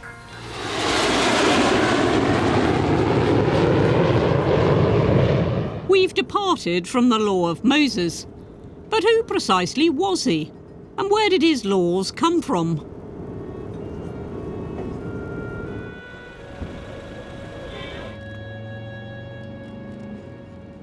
My search for Moses begins here in Egypt, where, according to one theory, he was born in a town called Avaris, more than 1,000 years before Christ. 3 millennia later, the story of his life is still celebrated in popular culture. His people, the Israelites, were slaves, and the ruler of Egypt decided to cull their population by drowning all firstborn male babies in the Nile. But Moses was rescued from his fate by the Pharaoh's daughter, who adopted him, and he grew up in the royal court. Until one day, he saw a slave master mistreating some fellow Israelites. Enraged, Moses killed the Egyptian. I've always been struck by the idea that the Bible's greatest lawgiver began his journey by committing murder. So how does the church explain this episode in Moses' story? He did it to achieve a kind of justice. He preferred to identify with his own community who were humiliated, enslaved, and treated unjustly than the palace of the Pharaoh and all the easy life and nice life as a son of the princess. This led him to escape into the desert. Moses was now a fugitive from the Egyptians. For the next 20 years, he lived as a shepherd in the wilderness. Then, he had an experience which would change his life. God, appearing to Moses in the flames of a burning bush, told him to return to Egypt and free his people from slavery.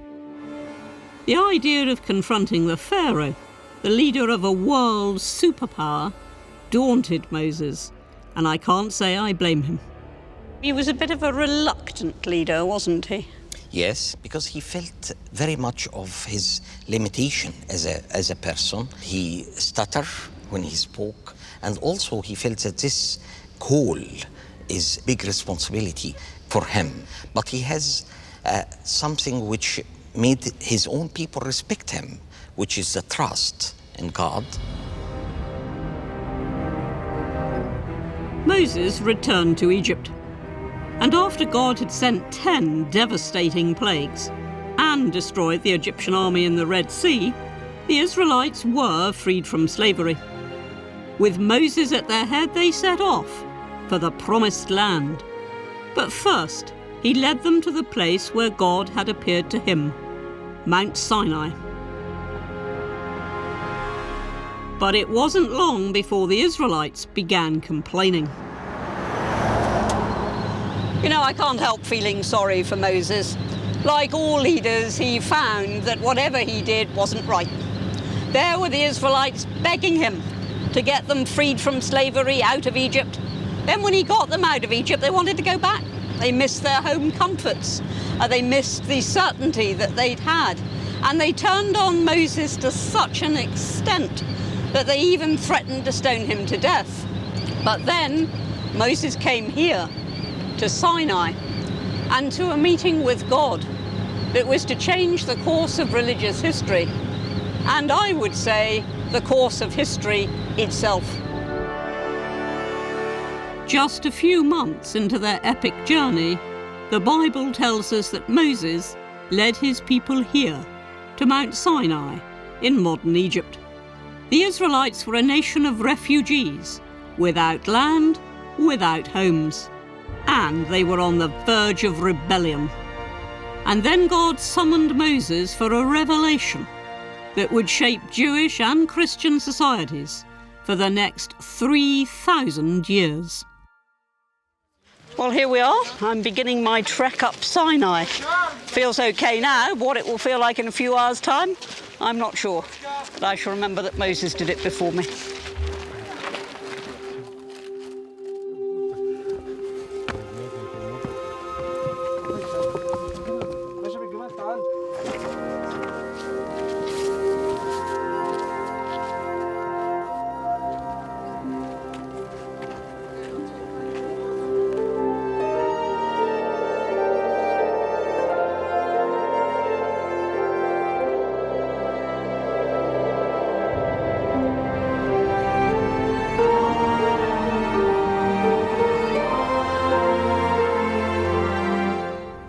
Of course, it's very easy standing here just to be captured by the beauty of it all. But this was also the place where God gave us his law, gave us the precepts by which he commanded us to live. And that's a very awe-inspiring thought out here in the desert.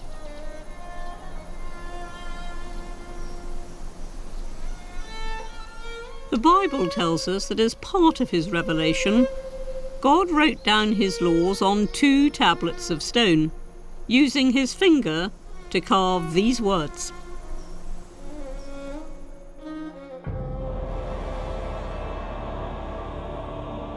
I am the Lord thy God, who has brought thee out of slavery in Egypt. Thou shalt have no other gods before me. Thou shalt not make unto thee any graven image, or any likeness of anything that is in heaven above or earth below.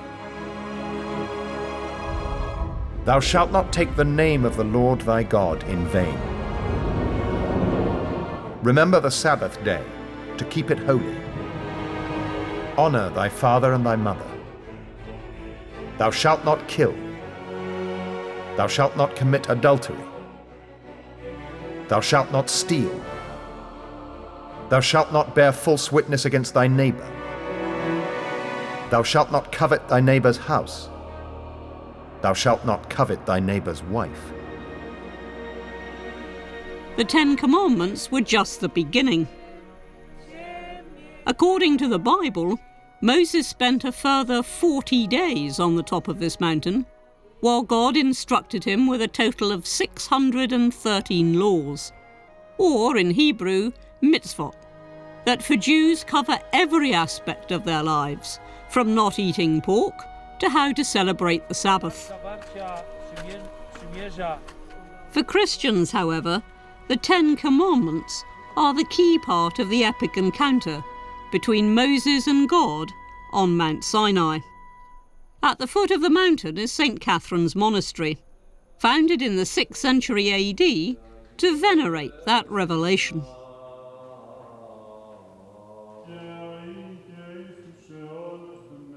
It's a beautiful scenic place in this harsh desert way, but above all, it is a sacred place. And when you stand in the church that was built in 550, you're overwhelmed by that sense of continuity and the presence of God. St. Catherine's is the place where scholars rediscovered the Codex Sinaiticus, a 4th century Bible and the oldest complete copy of the New Testament. The monastery also has an extraordinary collection of ancient scriptures, including a 10th century Bible.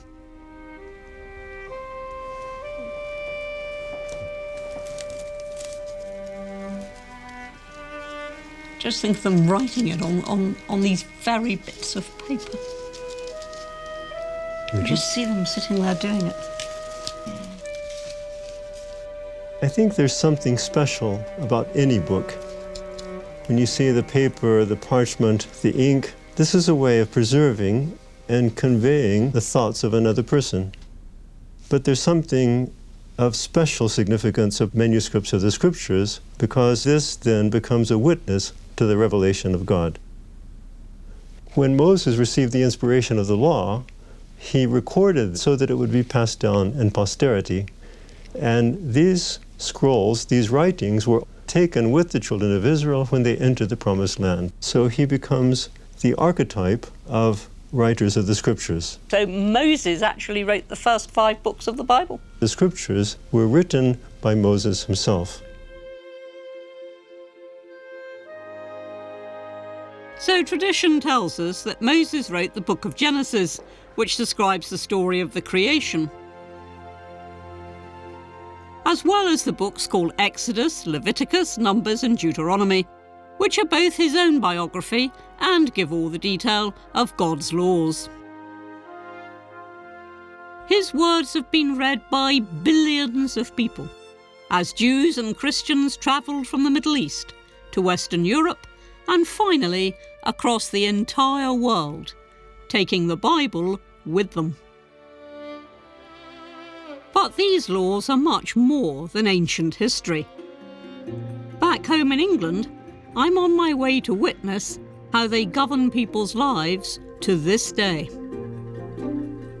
I can see you have the 10 Commandments dominating the scene.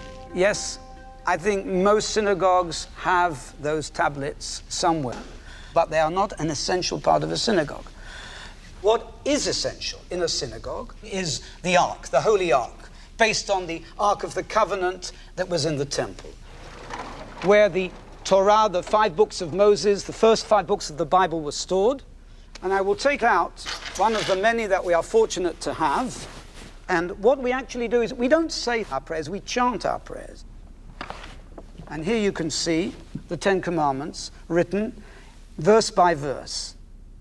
וידבר אלוקים את כל הדברים האלה לאמור, אנוכי השם אלוקיך אשר הוצאתיך מארץ מצרים מבית עבדים, לא תישא את שם השם אלוקיך לשווא.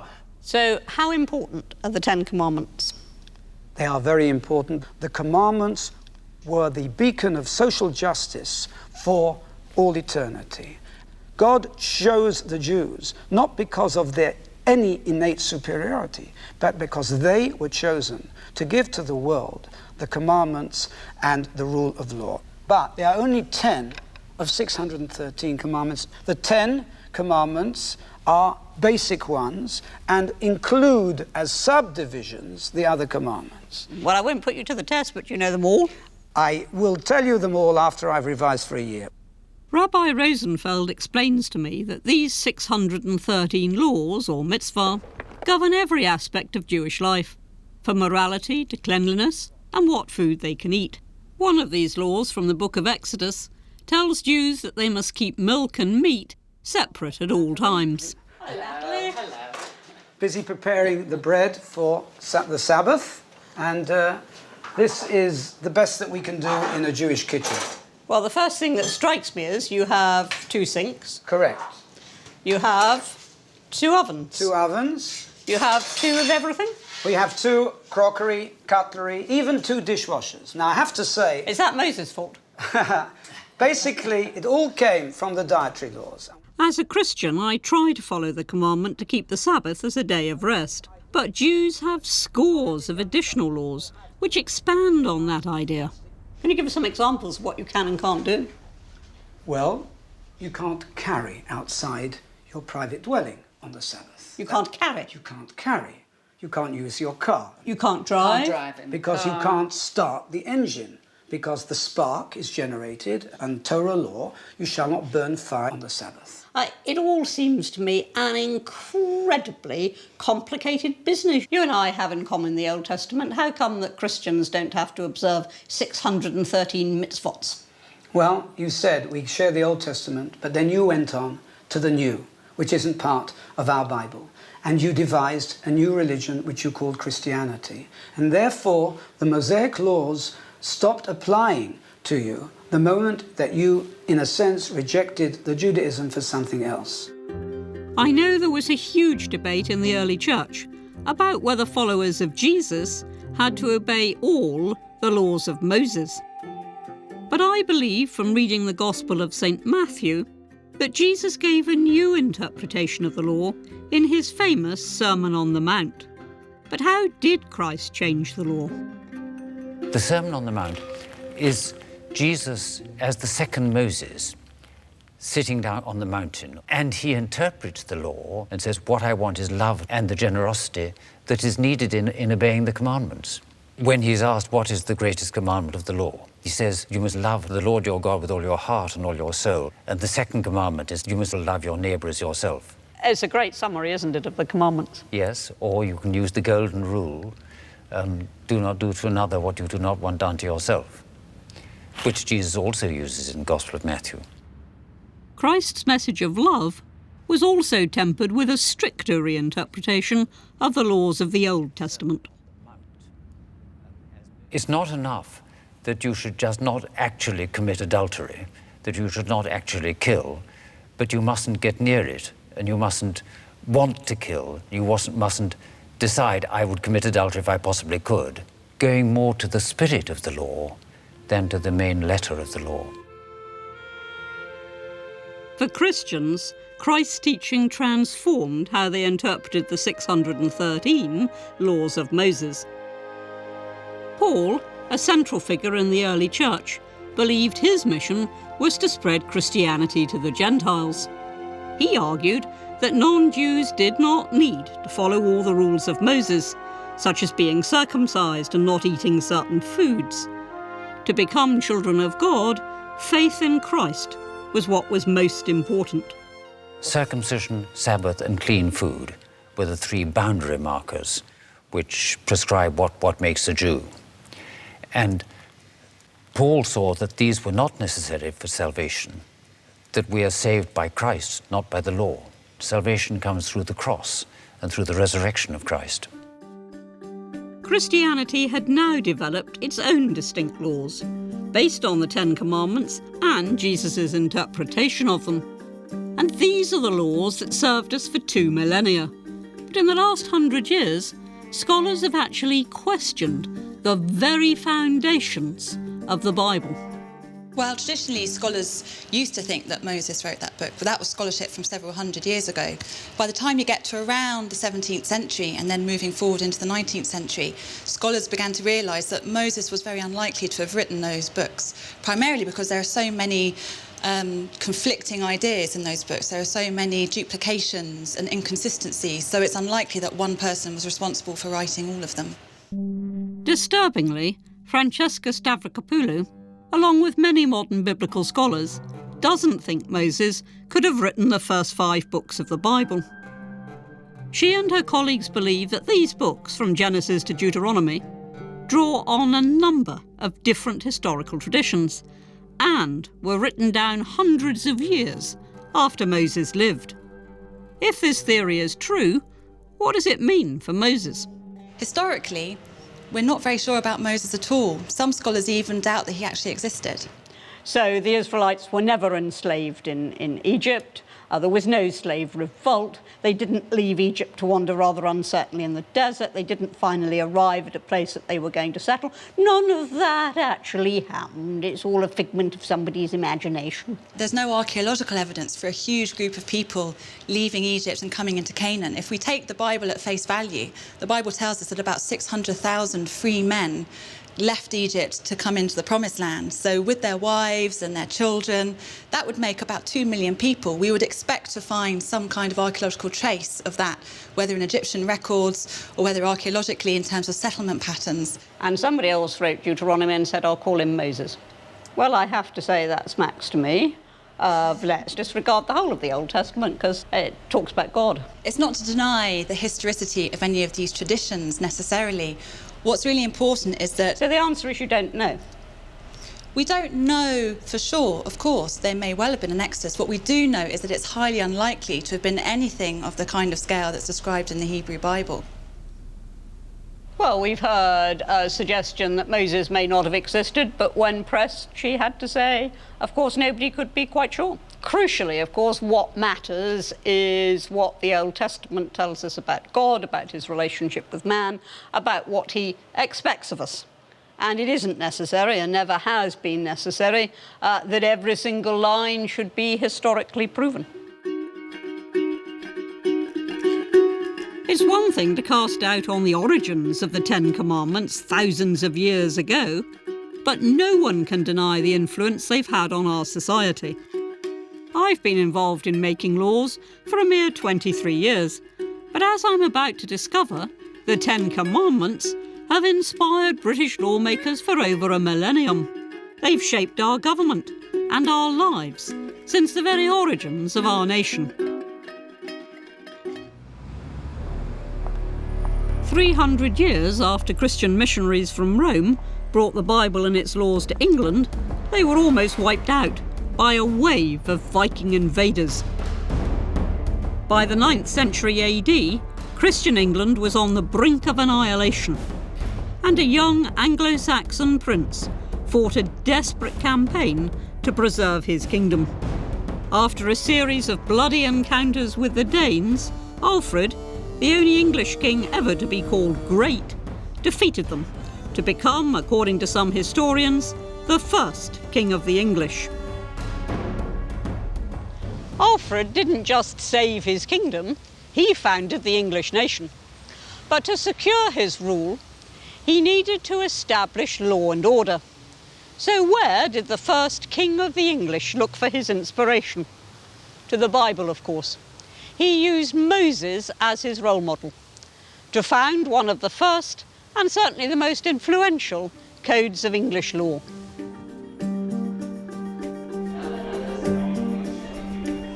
To find out more about this extraordinary book, whose name in Anglo-Saxon simply means law, I'm travelling to Downing College in Cambridge. Yes, we've got an early manuscript. So Alfred actually starts his law, he opens it with Moses' law.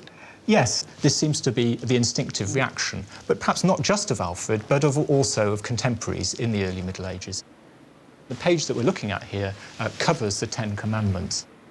Oh, this is, of course, this is Old English. Yes, so that's right, yes. Na lufadhu ovra fremda godas over me, na min na namen na kudhu on edelnessa. It's a very ambitious statement of Alfred to begin his law book with the Ten Commandments and then move on to a whole series of selections from Exodus, which form a very large percentage of the book as a whole. And how much of this book would be Mosaic law?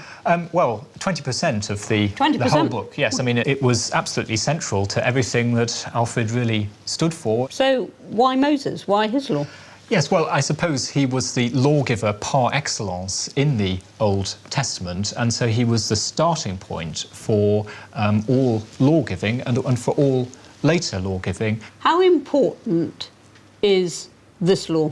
Some of these principles became important in what would become known as the common law, the law by which England was governed really from that period onwards. We could think of his reign for its long-term legacy as one of the most important turning points in English history. As a Christian and a lawmaker, it's exciting to discover that English law began with the Ten Commandments. And I'm struck by the idea that in times of extraordinary change, these laws have guided us and helped transform our society. One of these seismic shifts was the Reformation, a radical movement of religious reform, instigated by those who believed the Roman Catholic Church had lost sight of the laws of the Bible. Here in England, Henry VIII broke with Rome, and he declared himself to be the supreme governor of the Church of England. But his son, Edward, was crowned the first Protestant king in 1547, and he was even more radically reforming. Above all, he wanted to put the law of Moses at the heart of the Christian church. Just a few months into his reign, Edward introduced one of the most influential texts in English history, the Book of Common Prayer. This was the first time that church services were heard in our own language, and it became the blueprint for Anglican worship all over the world. I don't think you can overstate the influence of the Book of Common Prayer in the lives of English men and women for hundreds of years. This was what was in every parish of the country. It's something that reached everybody. The language is powerful and beautiful and resonant. Where is Moses' law in all this? How central is it? It becomes a key part of the Book of Common Prayer. And as you can see here, it comes right at the beginning of the communion service. So you would have heard the Ten Commandments every Sunday. And after each one was read out, the people would say, "Lord, have mercy upon us and incline our hearts to keep this law." The commandments were now central to the new Church of England. When Elizabeth I came to the throne in 1558, the laws of the Bible took on even more significance. Elizabeth orders that every parish church in the land should have painted boards with the Ten Commandments on them. So suddenly, the Ten Commandments, which have always been with the church, are put centre stage. Why? Yes, I think that's partly about the Reformation desire to strip down to basics. It's a bit of a back to basics, if I may use that term, campaign by the Reformation Church. The Ten Commandments were presented to the laity in the prayer book. They would have heard them week by week, and now they're visually being shown them as well. But for some, Elizabeth's reforms didn't go nearly far enough. A sect of extreme Protestants called the Puritans believed in living rigidly by the laws of the Bible. I'm on my way to a town in southwest England, where a group of them, led by a charismatic preacher, embarked on a radical experiment whose ideas reverberate to this day. In early 17th century Dorchester, there were many of the problems that we associate with today. Illegitimate children, teenage gangs, rampant drunkenness, coarse language, and disrespect to elders. In 1606, John White, an ardent Puritan, became the vicar at this church, St. Peter's, in Dorchester, and tried to reform its unruly citizens. For more than 7 years, his fiery sermons fell on deaf ears. He needed a sign from God, something that would move his flock away from unrighteousness. And then, in August 1613, he got one. Fire raged through Dorchester, destroyed half the town. John White called it fire from heaven. Gradually, the town was rebuilt as a society that will, in response to God's love, be moral and godly and upright. And this Puritan regime, it was founded on biblical law. Absolutely. We must remember that the Protestant view was all that is necessary for salvation is found in the Bible. And the Puritans were not frightened of using the Old Testament as well as the New Testament. How did that manifest itself in practice? Remember the commandment, honour thy mother and father. And that would have been at the heart of the very matter, for family was seen as the root building block of a godly society. Supposing you'd broken the commandments, what happened?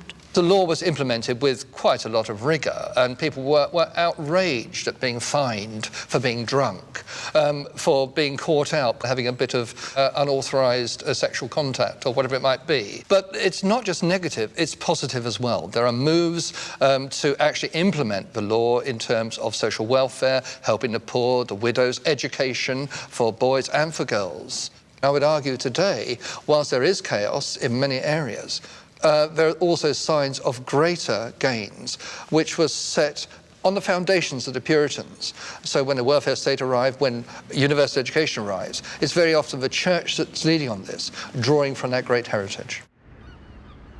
The Puritan attempts to reform society grew increasingly unpopular, and by 1660, their religious experiment was over.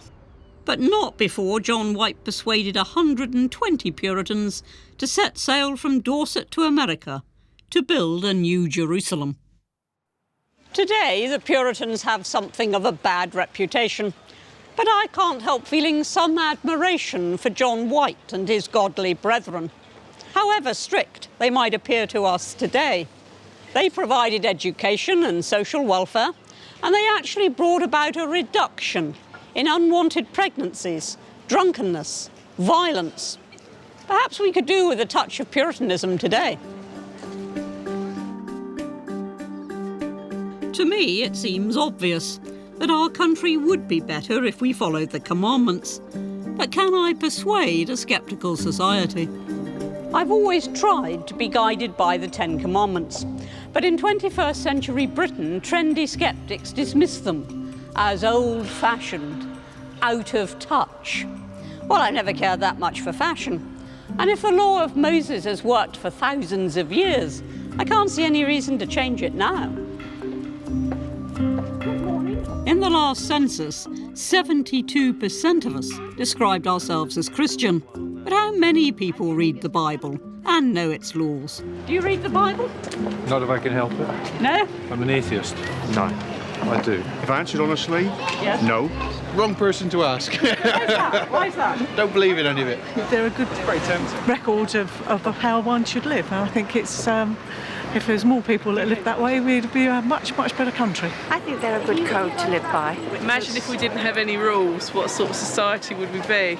I think it's a novel. I don't think that people should base their lives around it necessarily. I wish I did believe, because I think it would help. If we didn't have them, you'd find that society would crumble, which is probably what it's doing today. Throughout modern Britain, the voice of secularism is growing more and more strident. In this debate, I'm arguing against two of Britain's leading atheists that my religion, Roman Catholicism, is a force for good. How can this church say it has any moral superiority? It has difficulty catching up to what ordinary people regard as common moral and ethical sense. It is the only owner of the truth for the billions that it likes to boast about, because those billions are uneducated and poor, as again it likes to boast about. But they are the ones it can tell and bully and domineer. A world without the Catholic Church would be poorer, would be more hopeless, and would be a worse place in which to live. Sadly, a majority of the audience agreed with my opponents. After the debate, I caught up with them to try and find out exactly what enrages them about the Bible and the Ten Commandments. Christopher Hitchens, how would you sum up the impact of the Ten Commandments? As an appeal to give your allegiance to a totalitarian authority. It's a document of a very aggressive and cruel tribe and religion. And it shows. Honour thy parents is that?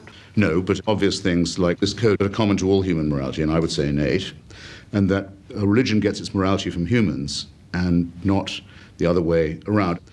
As our interview came to a close, Christopher gave his views on the story of Moses. But you know, it was Marcion, I think, of the early church fathers, who said, dump the Old Testament, start afresh. Marcion was the cleverest Christian there ever was. Yeah, You're saddled with this savage Judaism. There's actually evil. I don't mind being saddled with the Ten Commandments. Read the next chapters. They're going to be. They are ordered. They're ordered in the next chapter to massacre and slaughter and enslave people. It's wicked. It's really awful, and they give it to children. It's disgraceful. 3,000 years ago. Really yeah. terrible. And we won't let it happen. 3,000 years ago. Yeah, quite. All right. Bye now. The Ten Commandments have underpinned Western law for centuries, indeed for millennia. What's wrong with that?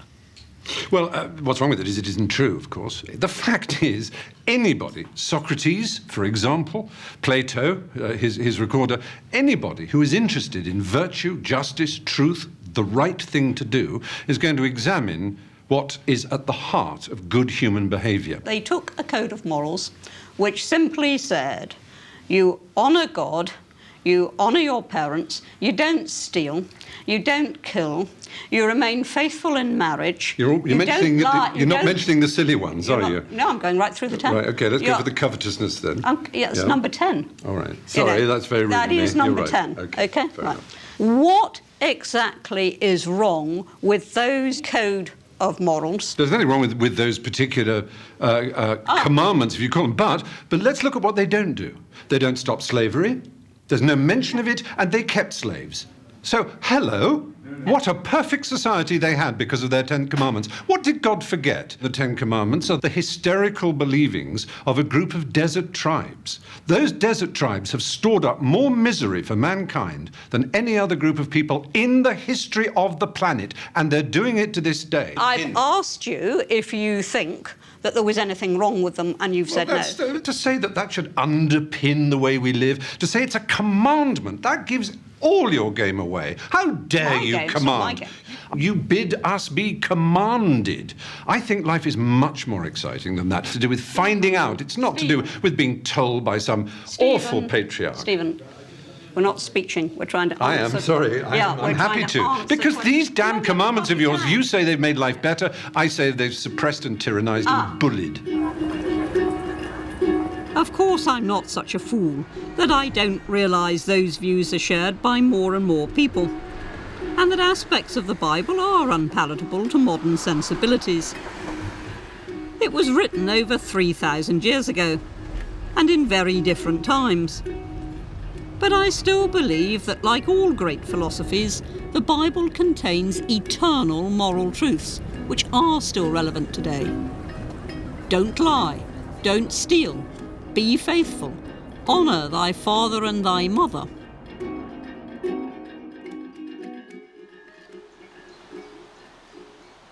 After the death of my father, my mother lived with me until she died at the age of 95. To me, that seemed only natural. My mother looked after me throughout my childhood, so the least I could do was to honour her by looking after her.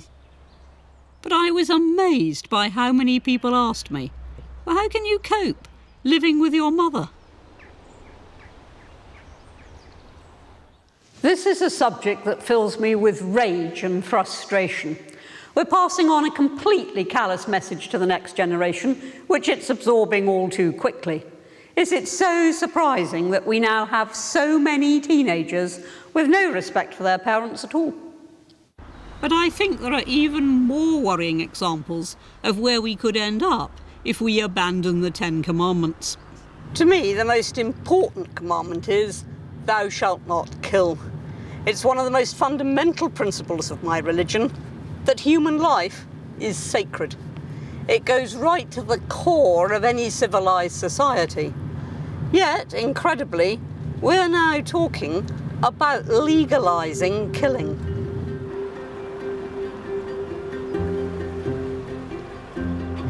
Driving this debate are the tragic stories of people like Heather Pratton, whose husband and 2 sons suffered from Huntington's disease, a degenerative illness that robs victims of their physical and mental faculties. Hello, you Heather. I'm Anne Willicombe. Her middle son, Nigel, was in his early 30s when he realised he had the terminal disease. From when we first found out about the disease, his stand was always he would never endure the final years. And he said to me, I've got the best birthday present ever. My friends have got me this heroin. And I didn't really argue with it because I thought of all the options he had, that was a nicer way of going. We both went to sleep.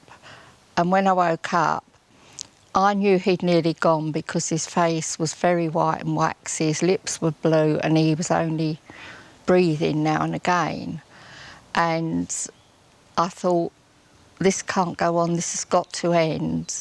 And I picked up a pillow and I put it over his face.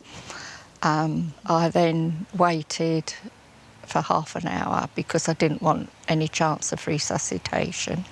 And then I called the ambulance and police. Heather, you and I are of a generation, we grew up with the commandments. Yes. One of which was very straightforward, thou shalt not kill. Do you believe in that commandment? I do believe in it, but in an ideal world, nobody would kill. But I do recognise there are circumstances when people do not want to live, if they are in continual pain, if they have terminal diseases. Heather was tried for murder and was eventually given a 1-year conditional discharge for aiding and abetting suicide. Those arguing to legalise euthanasia cite cases like hers as an example of why the law must be changed, but I'm still not convinced. Heather was faced with a horrific situation, and if somebody I loved was suffering like that, I might have been tempted to do the same. But I would still have expected to face the full rigour of the law, because this is a law that must not change. We only have to look at divorce and abortion to see what abuse can follow. And when it comes to life and death, we simply can't take those risks. We should stick with the law of Moses. Thou shalt not kill.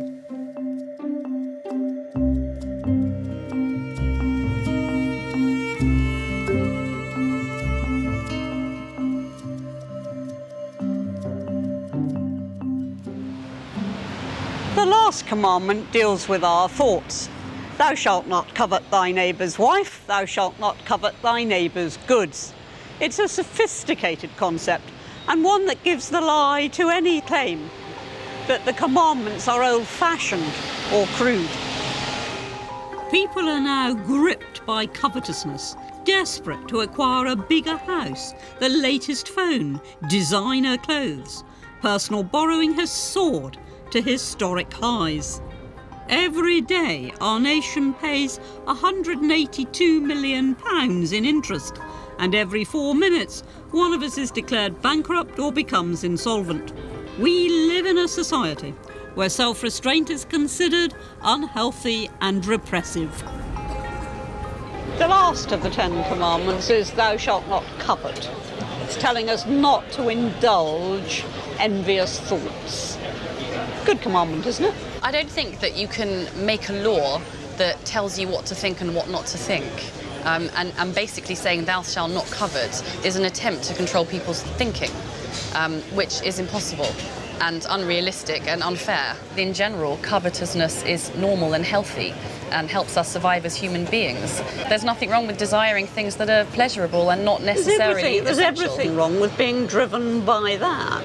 We're absolutely immersed in debt, particularly in this country. Debt is because people want,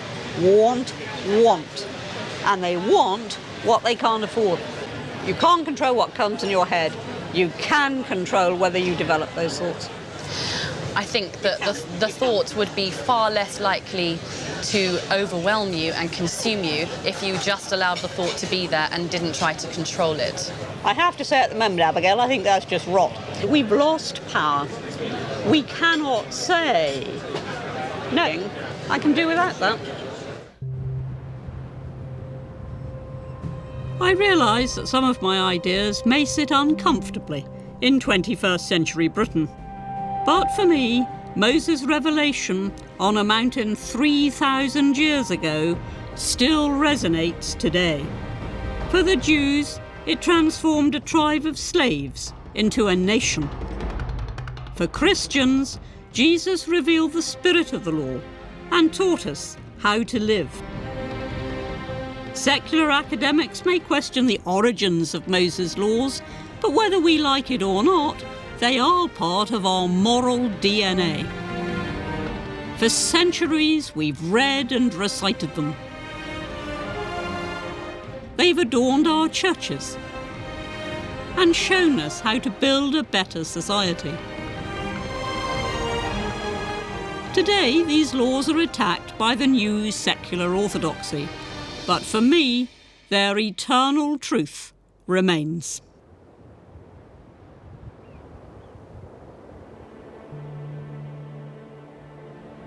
I believe that when God appeared to Moses on Mount Sinai, he was giving us the greatest ever moral manifesto. And for centuries, millions of people across the world have built better, less selfish communities by following the law of Moses. To me, it's not restricting to say no to our worst instincts, to modern temptations. It's liberating. And for all the onslaught of the skeptics, I remain totally convinced that we would have happier, more fulfilled lives today if we still followed biblical law. In the next programme, Bettany Hughes goes in search of the women of the Bible and reveals why they still matter today. Bathsheba's brazen nakedness reminds us of the problem of Eve's natural nakedness, and so nakedness is a really hot topic right the way through the Bible.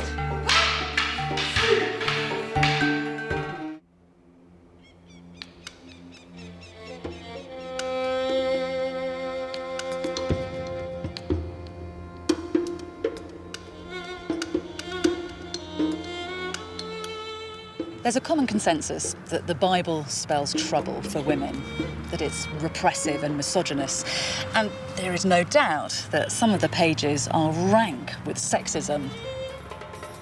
The proud queen Jezebel is fed to the dogs. The teenage girl, Salome, is used as sexual bait. But for me as a historian, the Bible is intriguing because if you read it carefully, you realise that it's not systematically anti-women. And more than that, it offers us an insight to a turning point in history. A moment where women enjoyed extraordinary power, but then that female influence was gradually eroded. It's a profound change that is played out in the Bible by a great cast list of female characters. Because the stories of these women are stories of power and sex, motherhood and the female body, the women of the Bible still speak to us today.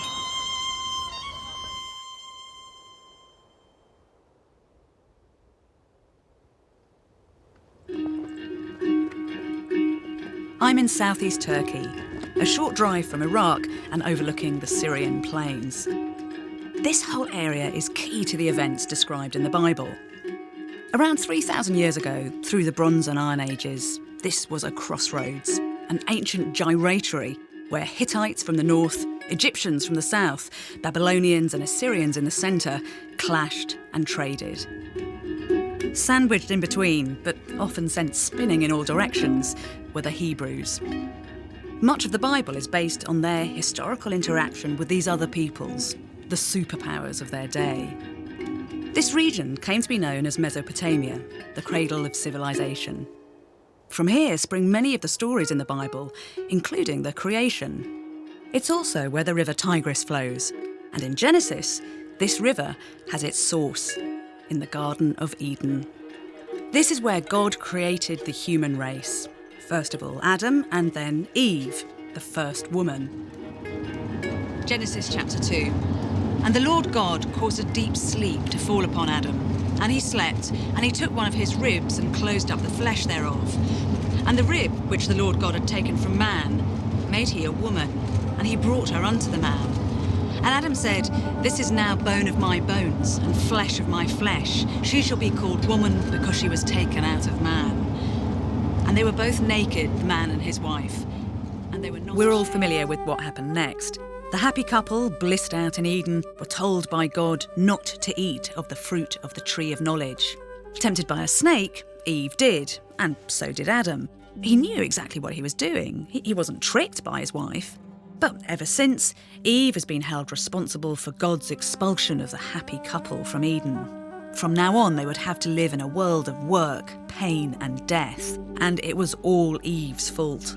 Her disobedience would be seen as the first ever sin. This original sin would be passed down like some hereditary disease to all generations of mankind. But original sin is never explicitly mentioned in the Bible. It's actually a much later interpretation, an invention of the 4th century AD. And it only became Christian doctrine on the insistence of the early church fathers. In particular, it was championed by one man, St. Augustine of Hippo. Now, St. Augustine was from North Africa. He was a bishop and a theologian, and he clearly had a razor-sharp intellect. But he was also spiritually very troubled. He saw evil and corruption everywhere in the world around him. And it's clear from his writings that he was very tormented by his own sexual desires. Sex and evil, the two perfect raw ingredients for the concept of original sin. Augustine's got a lot to answer for because he obsesses about original sin and tells us that Eve was the progenitor of original sin, whereas that's not really here in the biblical text. No, I mean, it's a very complicated theological interpretation, and it is rather astonishing that it had such an effect, that it was so persuasive. There were many opponents of it at the time. They could easily have succeeded. It was an argument. It was a moral and theological and philosophical argument. How did sin get into the world? And he hit upon this idea that it was transmitted physically through the genitals. Absolutely extraordinary, really, when you think about it. Sex and death came into the world when Eve seduced Adam into taking the apple. So there was this huge emphasis on the sin of carnality, the sin of sexuality. It's clear in the Bible that the writers of the Bible and those who came after the Bible, the commentators, had a great fear and desire for women's sexuality. And because they couldn't manage both the fear and the desire, they painted women as the source of all evil. I don't want to play the blame game like the early fathers of the church, but going back to the text itself, it seems that on the face of it, Eve wasn't to blame. It was the snake who was guilty. By tempting Eve with the promise of knowledge, it triggered the chain of events which led to the fall and the expulsion from paradise. Genesis chapter 3. Now the serpent was more subtle than any beast of the field which the Lord God had made. And he said unto the woman, Yea, hath God said ye shall not eat of any tree of the garden? And the woman said unto the serpent, We may eat of the fruit of the trees of the garden, but of the fruit of the tree which is in the midst of the garden, God hath said, Ye shall not eat it, neither shall ye touch it, lest ye die. And the serpent said unto the woman, Ye shall not surely die. For God doth know that in the day ye eat thereof, then your eyes shall be opened, and ye shall be as gods, knowing good and evil. It's the snake who's tempting Eve, and yet, isn't it true that culturally we think of women as being temptresses? This idea of the temptress is a very powerful one. And in the Middle Ages, in terms of the visual arts, you start to find this tempting serpent actually starting to be given a female face. It's a fabulous example by the 15th century Flemish artist Hugo van der Hoos. And the serpent isn't just a great long serpent with a human face. It's a serpent from waist downwards, and it's entirely female from the waist upwards, so the serpent is becoming more and more female.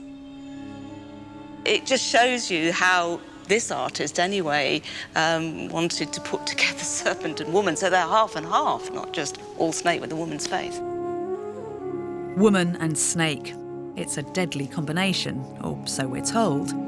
But the Bible at no point refers to the snake in Eden as the devil, and there's no mention of Eve committing the original sin. These are much later Christian interpretations.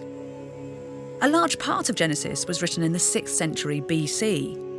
But more than 600 years earlier, during the Bronze Age, many societies were far more positive about women and snakes.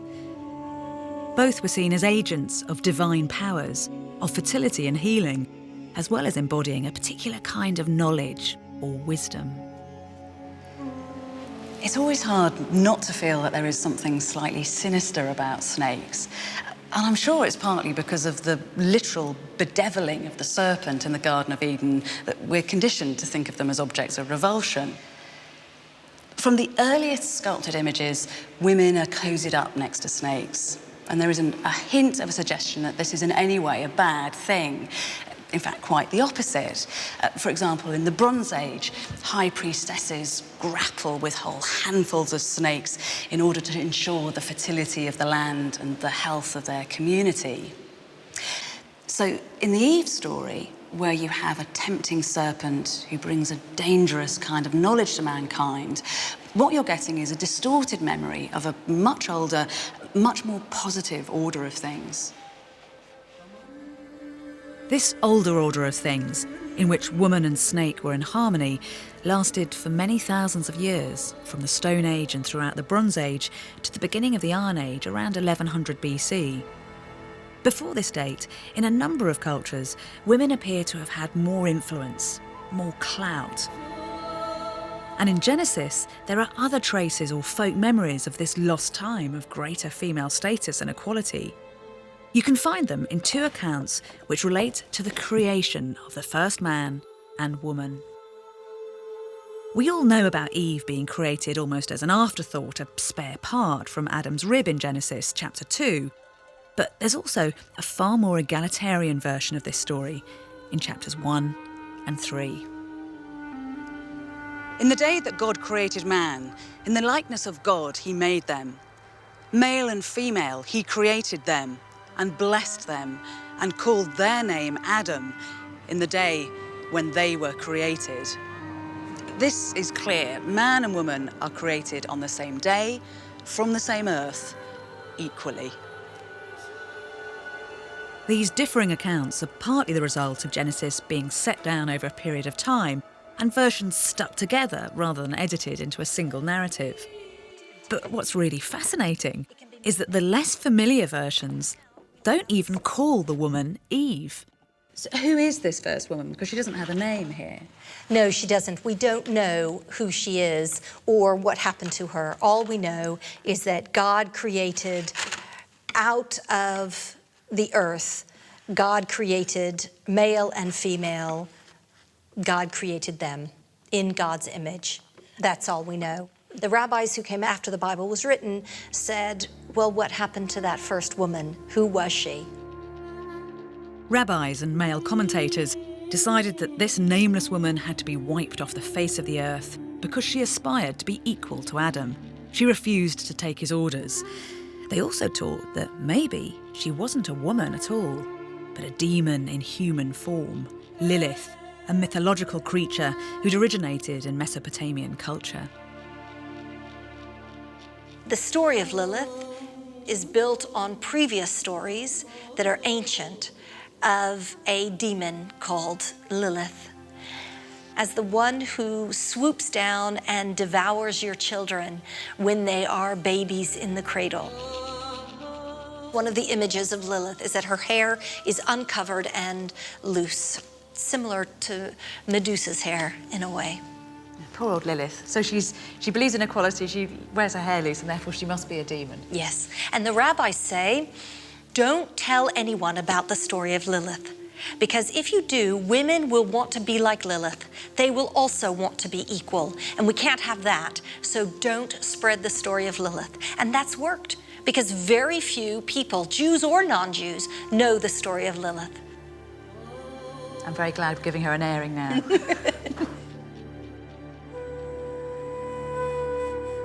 However different the accounts of the creation of the first woman, Eve attracts blame.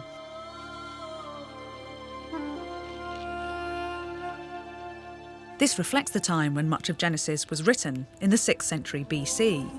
By then, in many societies, women and their traditional wisdom had been downgraded. There'd be a further devaluation by the time biblical commentators like St. Augustine got their hands on Eve. But as I've discovered, the text itself is more ambiguous. And with some of the women following Eve, it doesn't hedge its bets, but is downright positive. Enter the judge, Deborah, who leads armies and makes history, and also happens to be wise. In Genesis, the Garden of Eden exists in a time, before history. But much of the Bible deals with real historical events. The books of Joshua, Judges, Samuel and Kings form a group known as the Deuteronomistic history. They give an account of what happened to the Israelites after Moses led them out of Egypt and after their wanderings in the desert. They then struggled to establish themselves in the promised land of Canaan, but to do so, they first had to oust the Canaanites.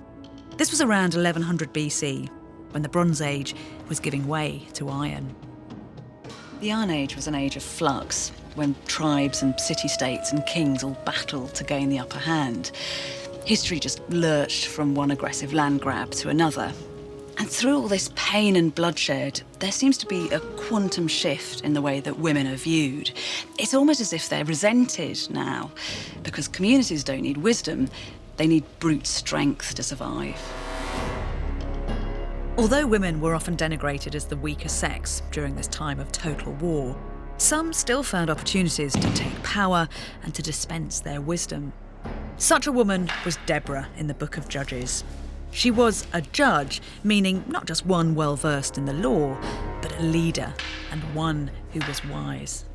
Deborah is certainly a woman who commanded quite some respect.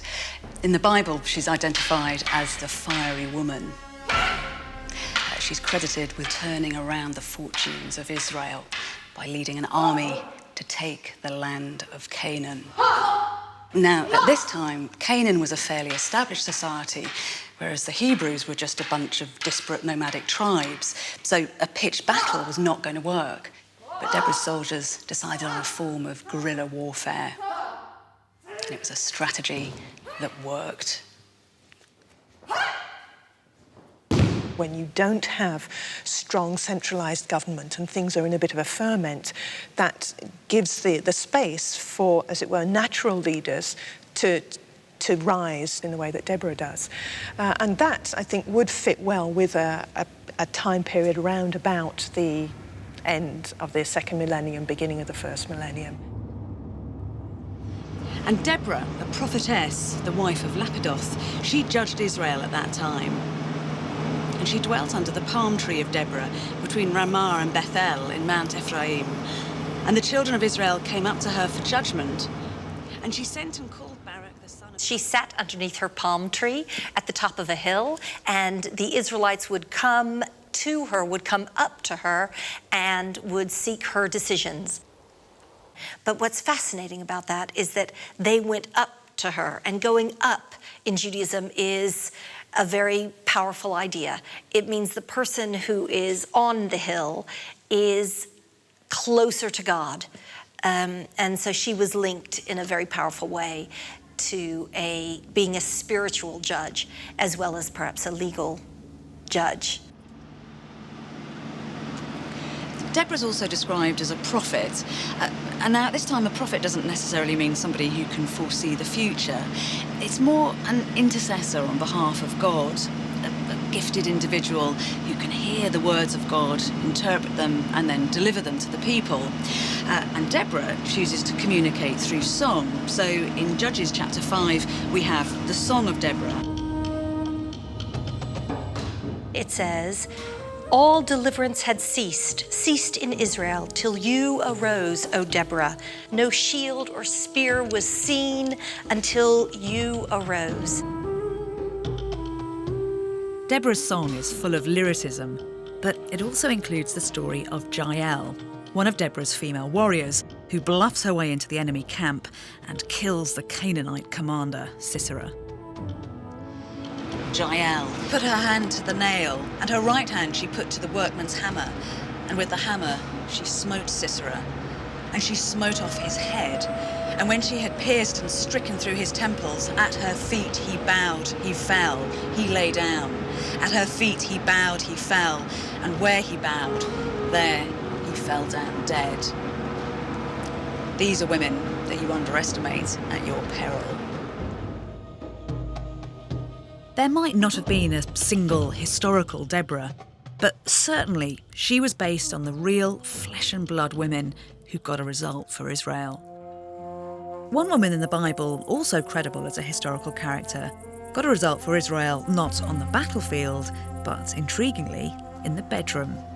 The bedroom of King David, slayer of Goliath and founder of the great royal dynasty of Israel.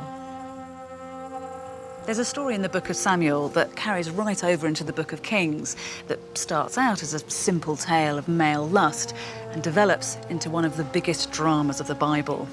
It features murder, marriage, royal succession, and a woman called Bathsheba. And it came to pass in an evening that David arose from his bed and walked upon the roof of the king's house. And from the roof he saw a woman washing herself, and the woman was very beautiful to look upon. She was also the wife of Uriah, a soldier in David's army. So Bathsheba's womanly charms are on show. Does that automatically give a man the right to want to have her? It's a moral dilemma lurking in this story. And of course, it's an issue that still vexes us today in both the East and the West. Should a woman be covered or uncovered? And if she is covered and yet you can still see the curve of her breasts or her buttocks or her thighs, is she somehow responsible for manipulating male lust? What is fascinating about this story is that that question is left open. It's really not clear who's to blame, whether it's David or Bathsheba. Some scholars suggest that she was just bathing in a cooler environment, so rather than bathing inside because it was too hot, she would bathe outside, which was not an uncommon thing. She thought she was in privacy. She didn't know that anyone would be looking upon her. So many see that as an innocent act. David looked, he saw, he desired, he sent for her. She came, he slept with her. And if you were a woman and you had a summons from the king, what would you do? Would you disobey? Would you have any sense what it was about? So, Bathsheba isn't necessarily the seductress here. I think she's at least, she's sinned against as much as sinning. Now, this has given King David an embarrassing problem.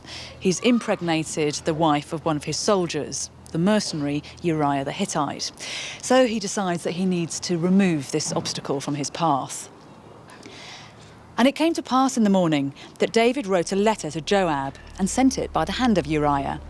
And he wrote in the letter saying, Set ye Uriah in the forefront of the hottest battle, and retire ye from him, that he may be smitten and die. The king's instructions are obeyed. Uriah dies. And when the wife of Uriah heard that Uriah, her husband, was dead, she mourned for her husband. And when the mourning was past, David sent and fetched her to his house, and she became his wife, and bare him a son. But the thing that David had done displeased the Lord. They lose the son conceived from that marriage as a punishment, but they have other children, and their other child, Solomon, becomes the next king of Israel. And I think that's also fascinating because it says something about power structures in ancient Israel, which is contrary to what we often think. The heirs to power are often determined by their mothers, not by their fathers. Not only has Bathsheba got exactly what she wants, but by ensuring Solomon's inheritance, she has now mothered the line of David. It's not bad going for a soldier's wife who happened to be having a bath in the right place at the right time. We look to the Bible for role models, but a character like Bathsheba is anything but. Heroine or anti-heroine, she's complex, clever, flawed, human, and an indication of just how non-judgmental the writers of the Bible could be. It's as if they were compiling a casebook study, not just telling a morality tale. However, the Bible can be furiously moralistic when it wants to be. It turned the Phoenician princess Jezebel into the archetypal bad girl, and her name into a byword for promiscuity, female cunning, and corruption. One woman who gets an unambiguously negative write-up in the Bible is Jezebel. Now, she's obviously female, so she's potentially tricky anyway, but far worse than that, she's a foreigner. And a foreigner who brings foreign gods into the court of the Hebrew king Ahab. And those three horrors combined add up to make the account of Jezebel's life one of the goriest and darkest of all the stories in the Old Testament. Jezebel was a historical figure, a Phoenician princess who married Ahab, the king of Israel. At this time, women, many of them priestesses, still had a special affinity with the spirit world. So Jezebel brought her pagan gods with her, turning her husband away from the Hebrew God. This strikes me as strong-willed, not a cause for vilification. Would you call your daughter Jezebel? Probably not. It has such dreadful overtones. In fact, a lot of the tradition, if you like, about Jezebel is pretty unfounded. For example, the idea of Jezebel as a loose woman, i.e. someone who went round, sleeping with everybody and so on. There is no evidence for that within the text.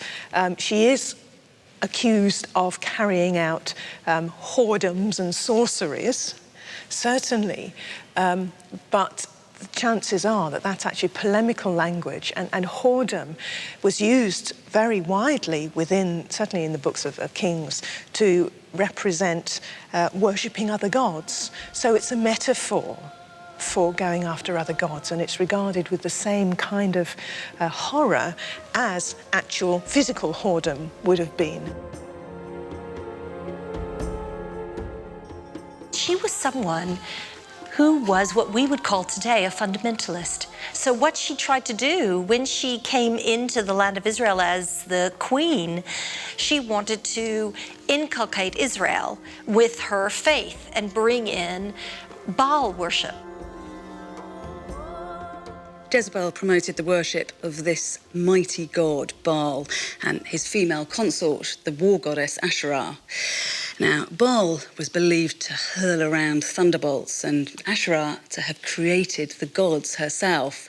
So, as their earthly handmaiden, Jezebel would have commanded a huge amount of respect. She serves her people and her gods.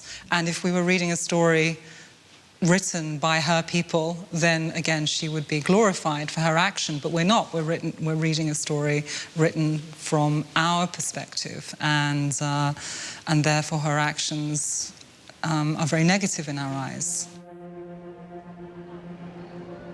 So, according to the Bible, the Israelites rose up against Jezebel and her religion after her husband had died in battle. The new king, Jehu, tracked her down to Jezreel in the north of Israel. Second Book of Kings, chapter 9. And when Jehu was come to Jezreel, Jezebel heard of it, and she painted her face and attired her head and looked out at the window. She's a queen, for heaven's sake. If she's going to meet her public, as it were, for the last time, she's not going to stick her head out of the window in rollers and with her makeup smeared. She's going to play the part till the very end. And as Jehu entered in at the gate, he lifted up his face to the window and said, "Who is on my side? Who?" And there looked out to him 2 or 3 eunuchs, and he said, "Throw her down." So they threw her down. And some of her blood was sprinkled on the wall and on the horses, and he trod her underfoot. And when he was come in, he did eat and drink, and he said, "Go and see now this cursed woman, and bury her, for she is a king's daughter." And they went to bury her, but found no more of her than the skull and the feet and the palms of her hands. And then when they go to retrieve her body, there's only parts of her body left. And there is the idea that she was eaten by dogs, that her body was eaten by dogs. And so she can't be properly buried. So there is the idea that her body was mutilated. It is an ugly story. I think we should remember Jezebel as one of the great, powerful female characters of history, and instead she's become the embodiment of female villainy and moral corruption. It's difficult to generalise about the Bible. It spans a huge period of history and has many books open to many different kinds of interpretation. However, there is a marked change when you pass from the Old to the New Testament. There are fewer battles, less smiting for a start. So the Deborahs are thin on the ground, as are the dynastic power games of a Bathsheba. You could describe the majority of the women in the New Testament as more ordinary, humble even. That doesn't make them wet and powerless. It means that they reveal a different kind of power.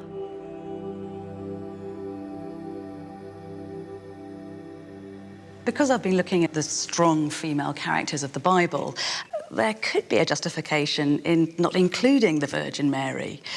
She doesn't actually have that much of a presence in this book. She's mentioned about 12 times, and the references are fairly repetitive and sparse. And yet, it is that very quiet presence that has allowed her to be all things to all men. This is from Matthew chapter 2, and it describes the coming of the Magi to Bethlehem. And when they were come into the house, they saw the young child with his mother Mary, and they fell down and worshipped him. They presented unto him gifts, gold and frankincense and myrrh.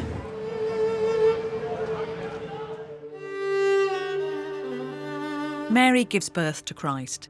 She's there at his crucifixion and death. But apart from the flight into Egypt and the marriage feast at Cana, there's precious little else of her. Yet a couple of references in the Gospels of Matthew and Luke would help to turn Mary into a global phenomenon, the most powerful figure in Christianity after Jesus. She's told by an angel that she is pregnant through divine intervention, not because of sexual intercourse. In Luke, it says that she knew not man. So she's a virgin when she gives birth to Jesus, the Son of God. This miraculous occurrence, the virgin birth, was seized upon by the early church, and so grew a very special cult. I mean, the virgin cult, for instance, is not there actually in the Bible. You know, this idea that she was a virgin It says she knew not a man, okay, but the fact that she was a virgin after she gave birth to Christ, there's nothing about that. But that becomes established as a teaching, relatively early on. It begins with this emphasis on chastity in the early period, the early fathers of the church, the great exponents, really, of Christian doctrine, St. Augustine, St. Jerome, and St. Ambrose, and St. Bernard of Clairvaux. They all emphasize these moral qualities of Mary as a virgin, and as a paradigm of female virtue, and female virtue very highly coded as sexual. Virginity had been invested with the aura of the sacred in some pagan religions, so early Christianity wasn't new in venerating Mary as a sort of eternal Vestal Virgin. The ever-virgin status of Mary. And that kind of thing she does share with certain other goddess cults of the early Mediterranean world. It must be so, because Christianity emerged as a religion amongst many, and in those other religions there were, of course, these female goddesses, virgin goddesses, and so the Virgin Mary absorbs quite a lot of those traits within her own cult. It was in what is now Western Turkey that the Mary cult started to become a global phenomenon. A special devotion grew up around her as she replaced the old pagan goddesses like Diana or Artemis. In church doctrine, she went from being the mere mother of Jesus to Theotokos, the mother of God. This incredible theological clout was reinforced by the building of churches devoted to her and by the dissemination of her image all over Byzantium, the Christian Roman Empire in the East. I did say that Mary was all things to all men. So when the Byzantine capital, Constantinople, modern-day Istanbul, was threatened by Islam after the 7th century, Mary started to take on other characteristics of the ancient goddesses of the Mediterranean. But this time, a far cry from the cults of fertility and virginity. Mary acquires a character reminiscent of the war goddesses of the pagan world. She's credited not just with spiritual, but with physical power.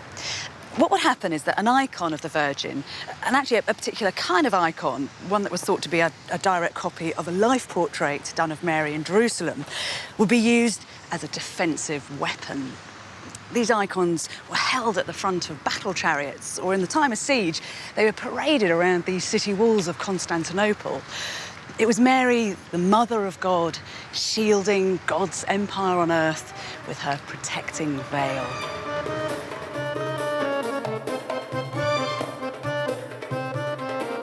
Of course, it's the veil protecting Mary's virginity we mostly tend to think of.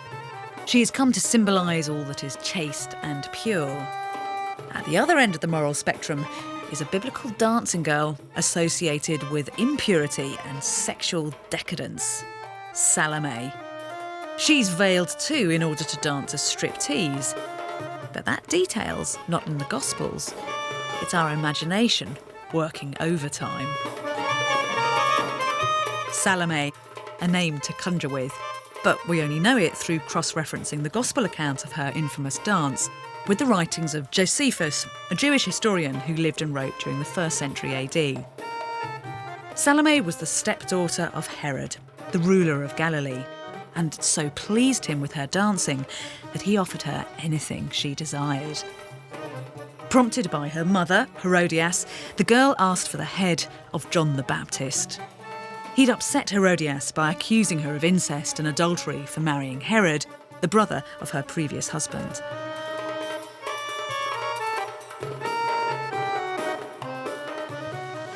Salome isn't actually given a name in the scriptures, and yet along with Eve and Mary, she's arguably one of the most instantly recognisable of all the female biblical characters. Outside the biblical text, she's become inflated to be the ultimate femme fatale.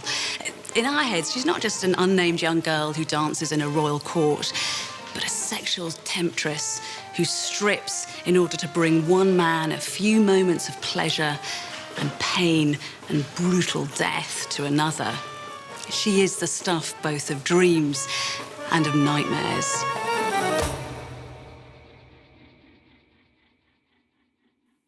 Herodias, her mother, felt wronged by John the Baptist and really encouraged her daughter to dance and then ask this impossible deed, which was for the Baptist, this cult figure, to be beheaded and his head brought in to the feast of Herod's birthday on a platter.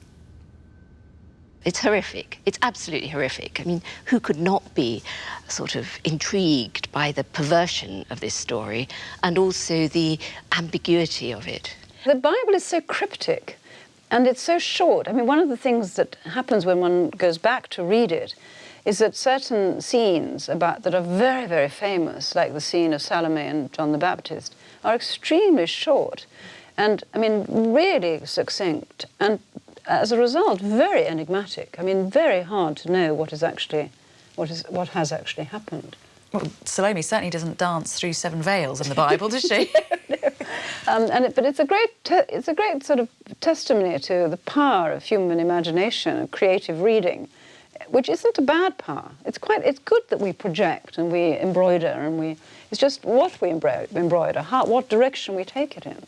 It is good. It's just a shame that we always fantasise about Salome, stripping when she isn't. It may be that she danced with some, not a veil in the sense that we're thinking later the dance of the 7 veils, but with perhaps some garment that she swayed around with. I think that's a reasonable assumption. The main thing is it was clearly very erotic because you could not achieve such a prize, such a trophy as the head of a prophet unless you'd done a pretty sexy dance. But there may be traditions of perhaps Bronze Age dancing of infertility which leads into Salome, but there's no evidence of that in the description in the Bible. We are such unoriginal creatures, aren't we? Because the fact that still in the 21st century, men will still ask girls to dance with them, and this will, cause enormous ructions, and they'll happily pay the earth for it. Early form of lap dancing, really. Yeah.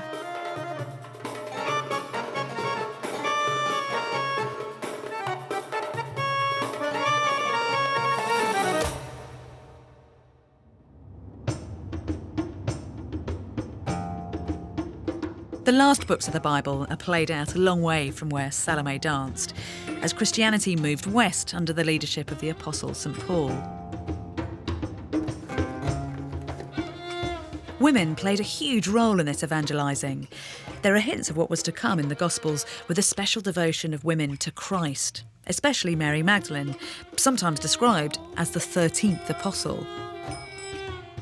She's supposed to have had a pretty checkered past, but in the main, the women in the New Testament don't have the high dramatic qualities of the Old Testament women, but they do feel very real, rooted as they are in the worlds of work and domesticity.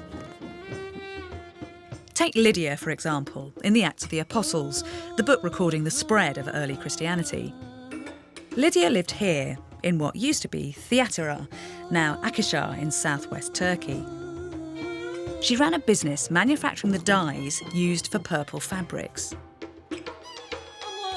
After she converted to Christianity, her house became a centre of operations for St. Paul and other members of the early church. Lydia appears in Acts chapter 16. And a certain woman named Lydia, a seller of purple of the city of Thyatira, which worshipped God, heard us. And she whose heart the Lord had opened, that she attended unto the things which were spoken of Paul. And when she was baptized, and her household, she besought us, saying, If ye have judged me to be faithful to the Lord, come into my house and abide there. Now, the archaeology tells us that this town was actually immensely important in the purple dye-making industry, and also that women here could run their own businesses. I do wonder a little bit, though, whether Lydia has been made up or slightly embellished, because this whole region was called Lydia, so it's very convenient that she's given that name. But Isn't it fascinating that she's being sold to us as a paragon of early female Christian virtue? She's a self-made woman. She runs her own household and she's clearly in control of it. And she's certainly a woman who knows her own mind because she embraces this strange, newfangled religion. I do really love Lydia, even if it's only because she's neither warmongering nor caught up in some terrible, lurid sexual scandal. And also her story is very important because it reminds us just how attractive early Christianity was to women and how valued they were by the early church. St Paul is often presented as keeping early Christian women down, with his pronouncements about how they should be subordinate to men and covered up. Repressive? Yes and no. Women like Lydia lived in the real world, yet in other ways they opted out, rejecting the pagan social norms. It's easy in hindsight to be dismissive of what we perceive as their meekness and chastity. But these were virtues used bravely as a weapon, challenging the sexual mores of the day. We know that Akishar was a town infamous for its statues of Eros, standing proud on columns like these and encouraging all the pleasures of the flesh, celebrating what could be a very carnal, blokish sexuality. Today, we think of letting it all hang out as freedom of expression. But to early Christian women, this was no liberation, more like a form of sexual slavery. The pagan world was saturated with sex. Much religious ritual took an erotic form, and sex was on the menu day in, day out. So the fact that so many women flooded to the new religion of Christianity, a number describing themselves as virgins of Christ, suggests that at last this gave them good reason to say no to sex. So rather than us automatically condemning Christianity as a puritanical force, we should remember that for many women, abstaining from sex was a blessed relief. The last real woman mentioned by name in the Bible appears in the final book, Revelation. This woman, like Lydia, also lived here in Akishar or Thyatira. There, the comparison ends, because she was a Christian convert who couldn't bring herself completely to turn her back on the old pagan ways. Her name was Jezebel, and like the Old Testament Jezebel, she's reviled in highly sexualised language. Not for the first time in the Bible, but certainly for the last. Idolatry is adultery, the idolater to be disposed of, like so much spiritual filth. This is the author of Revelation addressing the leaders of the church here. I have a few things against thee, because thou sufferest that woman, Jezebel, which calleth herself a prophetess, to teach and to seduce my servants to commit fornication and to eat things sacrificed unto idols. And I gave her space to repent of her fornication, and she repented not. Behold, I will cast her into a bed, and them that commit adultery with her into great tribulation, except they repent of their deeds. And I will kill her children with death, and all the churches shall know that I am he which searcheth the hearts. Now, this woman was almost certainly not actually called Jezebel, so this is probably our first example of that word with reference to the actual Jezebel of the Old Testament being used as a damning form of abuse.